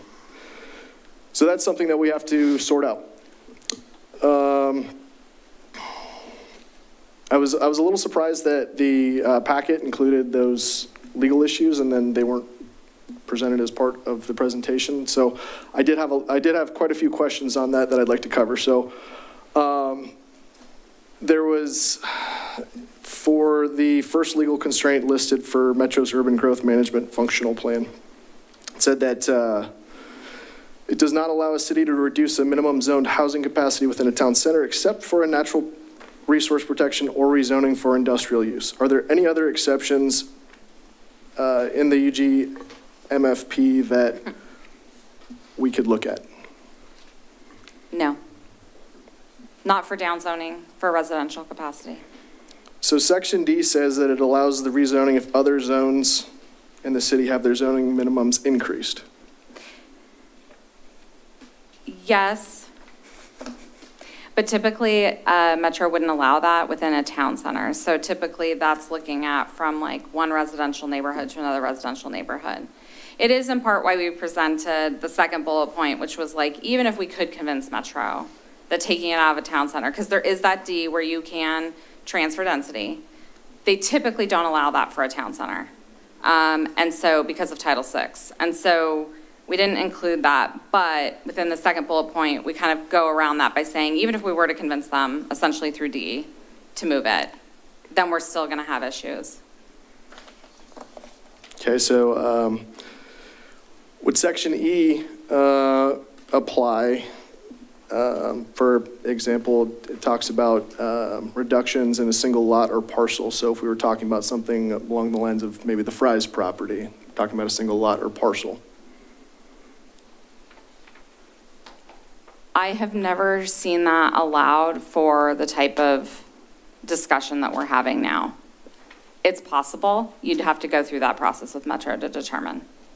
Okay, so there's possible other exceptions that we could look at. I've only seen it with like that single parcel because of things like modifying it for a public facility or because of like those natural resource constraints. The expectation, even if you were to do it on a single parcel like that, the expectation would then be, where is that density captured elsewhere? That would still apply. Okay. Is it fair to say that our housing needs and capacity analysis is kind of what we look at under the statewide planning goal number 10 to look at that 20-year projection? Yes. Okay, so what is the total housing need that was identified in the housing needs and capacity analysis? If you know off the top of your head. I unfortunately do not have it in front of me. That's information I could easily get for you. According to the last draft, that was 2,815 new dwelling units. It also identified that we have capacity for more than 3,480 dwelling units. According to that same document, in the next 20 years, it would look at having 654 units built in town center. So we have enough capacity in the city to move things around under that, if those numbers hold, and that's what we reference for what is it, Rule 10? Goal 10. Is that a question or a statement? Well, I was providing some of the numbers there. Measure 49.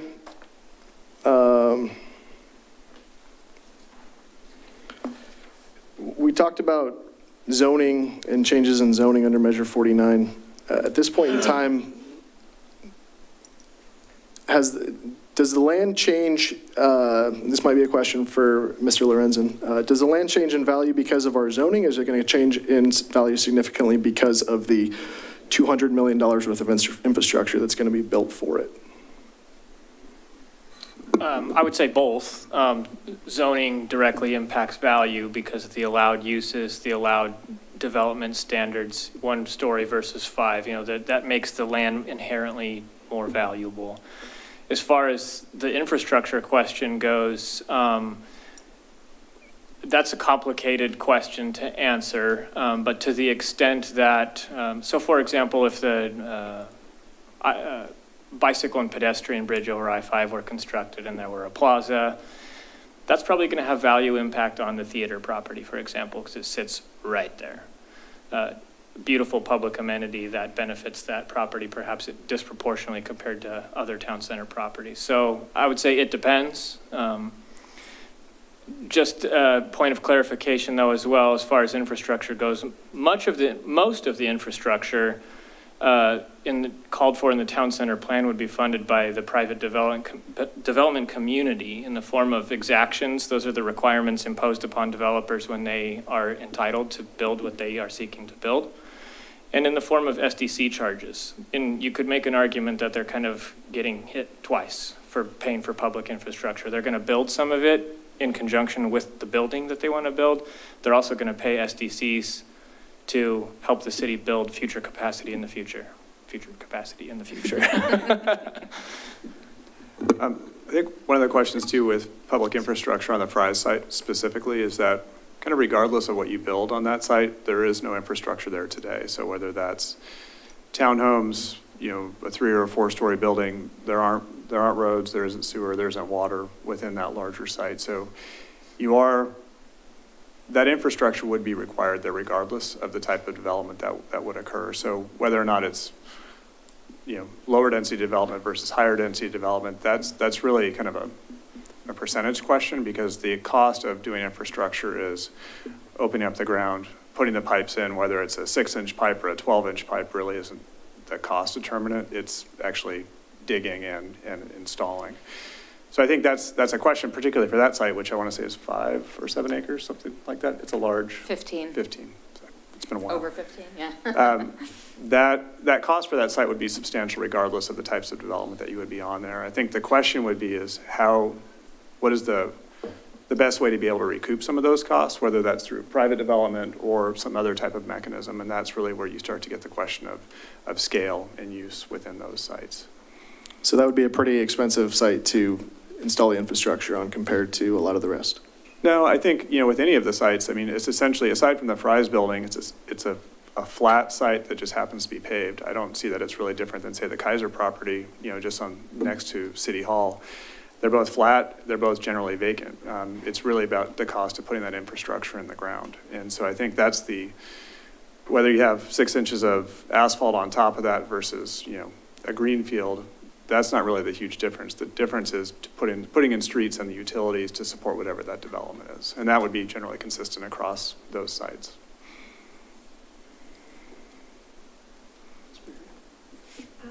So I think there's a lot of confusion about the spring vote that we had on urban renewal, and I'm kind of putting you on the spot, but can Matt or somebody clarify, you know, what was the question that was put on the ballot and how many people voted, and just give us a little more information because there's so much stuff to digest. Yeah, I'll, if as long as I can put a disclaimer in front of this that I'm working off memory. I want to say that the turnout was about 1,300 votes on either side of the issue. The difference between them being 54, if I'm not mistaken. It's within a few of 54. Yeah. And the question, again, I don't have the language in front of me, but it was something to the effect of, shall the city establish an urban renewal area to support the funding of public infrastructure and to spur private development in the town center area, something like that. So I think what I heard you say is that there was a certain number of voters, but it was kind of split, but the people that declined it was a little bit ahead. Is that right? Yeah, so no votes prevailed by a margin of about 54. There were more than 54 undervotes. That means people who chose not to fill in a bubble on that issue. I just state that as an observation, not attaching meaning to that. When you say 54, are you talking about 54 votes or 54%? Oh, I'm sorry, 54 votes. Okay, thank you. All right, I guess it's more of a statement than a question. For me personally, it doesn't matter how many votes, one way or another. A vote was taken. I analyzed it. There was a low turnout. That's the community's decision to either not show or to vote the way they did. What I don't appreciate, but is a thought process of pushing this out. And I love the signs, but no one's really asked me in person about my thoughts. I'm going to clear them up right now. When I was in a campaign, I went to a house party. And at that house party, there was a very poignant question to me. If I was elected as a member of city council, would I vote in the urban renewal district? As I can't answer that question. It's improper ethically. I'd have to understand what was being presented to me when I was on city council. And I need to understand that. And then someone else, being very smart, asked this question. Well, if you could do it all over again, what were your thoughts back in May if you were way back then?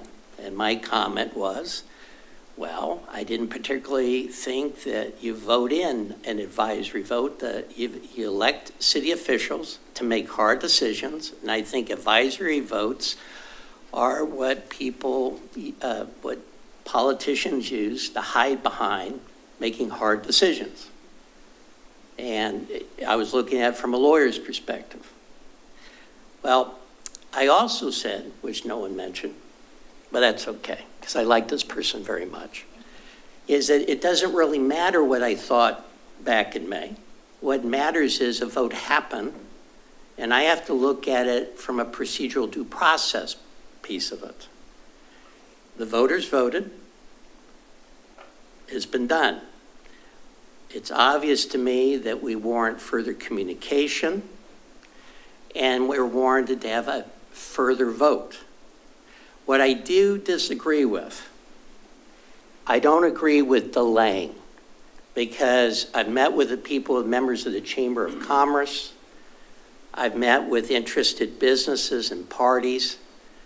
We need to make a final decision on town center plan. And I committed back in August, if anybody still reads the Wilsonville Spokesman, okay, I submitted an opinion piece that said we needed further citizen engagement. And I was willing to consider, if I had my way, and again, I'm one vote on this city council, that a steering committee would be created with a variety of people, stakeholders, residents, and everything else. And those people would engage. I personally invested to the process of being involved with that. We would have these town meetings and community engagement. And I'm committed to that. I haven't changed anything. And sometimes it's easy to just sit back as mayor to hold your thoughts until the right time to say things. So I'm going to say it now. Secondly, the problem with extended communication is this. Each time you reopen something and push it down the road, all of us in this audience, I know you all, you're passionate from both sides of the aisle, you're invested in the process. But then someone else moves into the community. Give you an example, swimming pool, okay? You know, no matter where you were on the swimming pool thing, okay? I went and attended a collection of volunteers, huge group of engaged volunteers that someone stood up as, why aren't we putting a swimming pool in? And the thing just had failed, 4 years earlier. And so what I'm saying is at some point, we need to make a final decision. And so my thoughts are this. Coretta Scott King once said, the greatness of a community is most accurately measured by the compassionate actions of its members. I can attest, cardboard build signs and all, that we are the most compassionate people in the room, okay? But we need to make a final decision because our vision is not about us, it's about our children and grandchildren. None of us in this room may be alive to see it, but we have to picture what it will be like years from now. And so that is where I stand as one member on council, one vote, and I haven't changed. And so, anyway, I just thought it should be said, but I don't think we should push it out. I think we should get to work.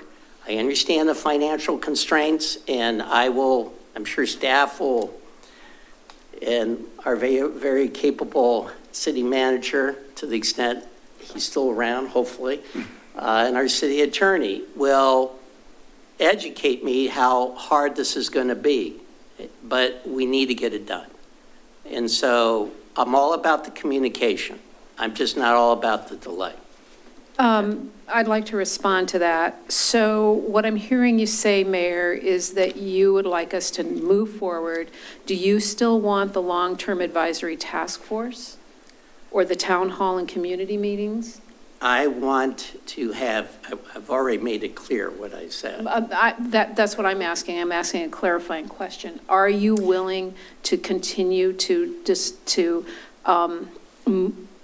fulfill your campaign promise that you would immediately propose a long-term advisory task force of residents, staff, and a city council representative to receive direct input from our community stakeholders on I know potential what I refinements? said, and I stick by that, and that was what was going to be presented at our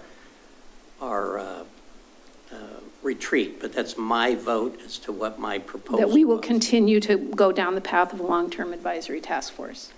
The long-term advisory task force, that's something we'll have to see, because you have to update these plans years down the road. So, yes. Okay, so as of yesterday, that's what your campaign promise said, and it still stands. I'd like to really make sure that our community has clarification on what it is they expect from you, so I'm looking forward to working with you during the planning session. Thank you. And any other comments, questions? Okay, it's 7:31. This work session is adjourned. Thank you.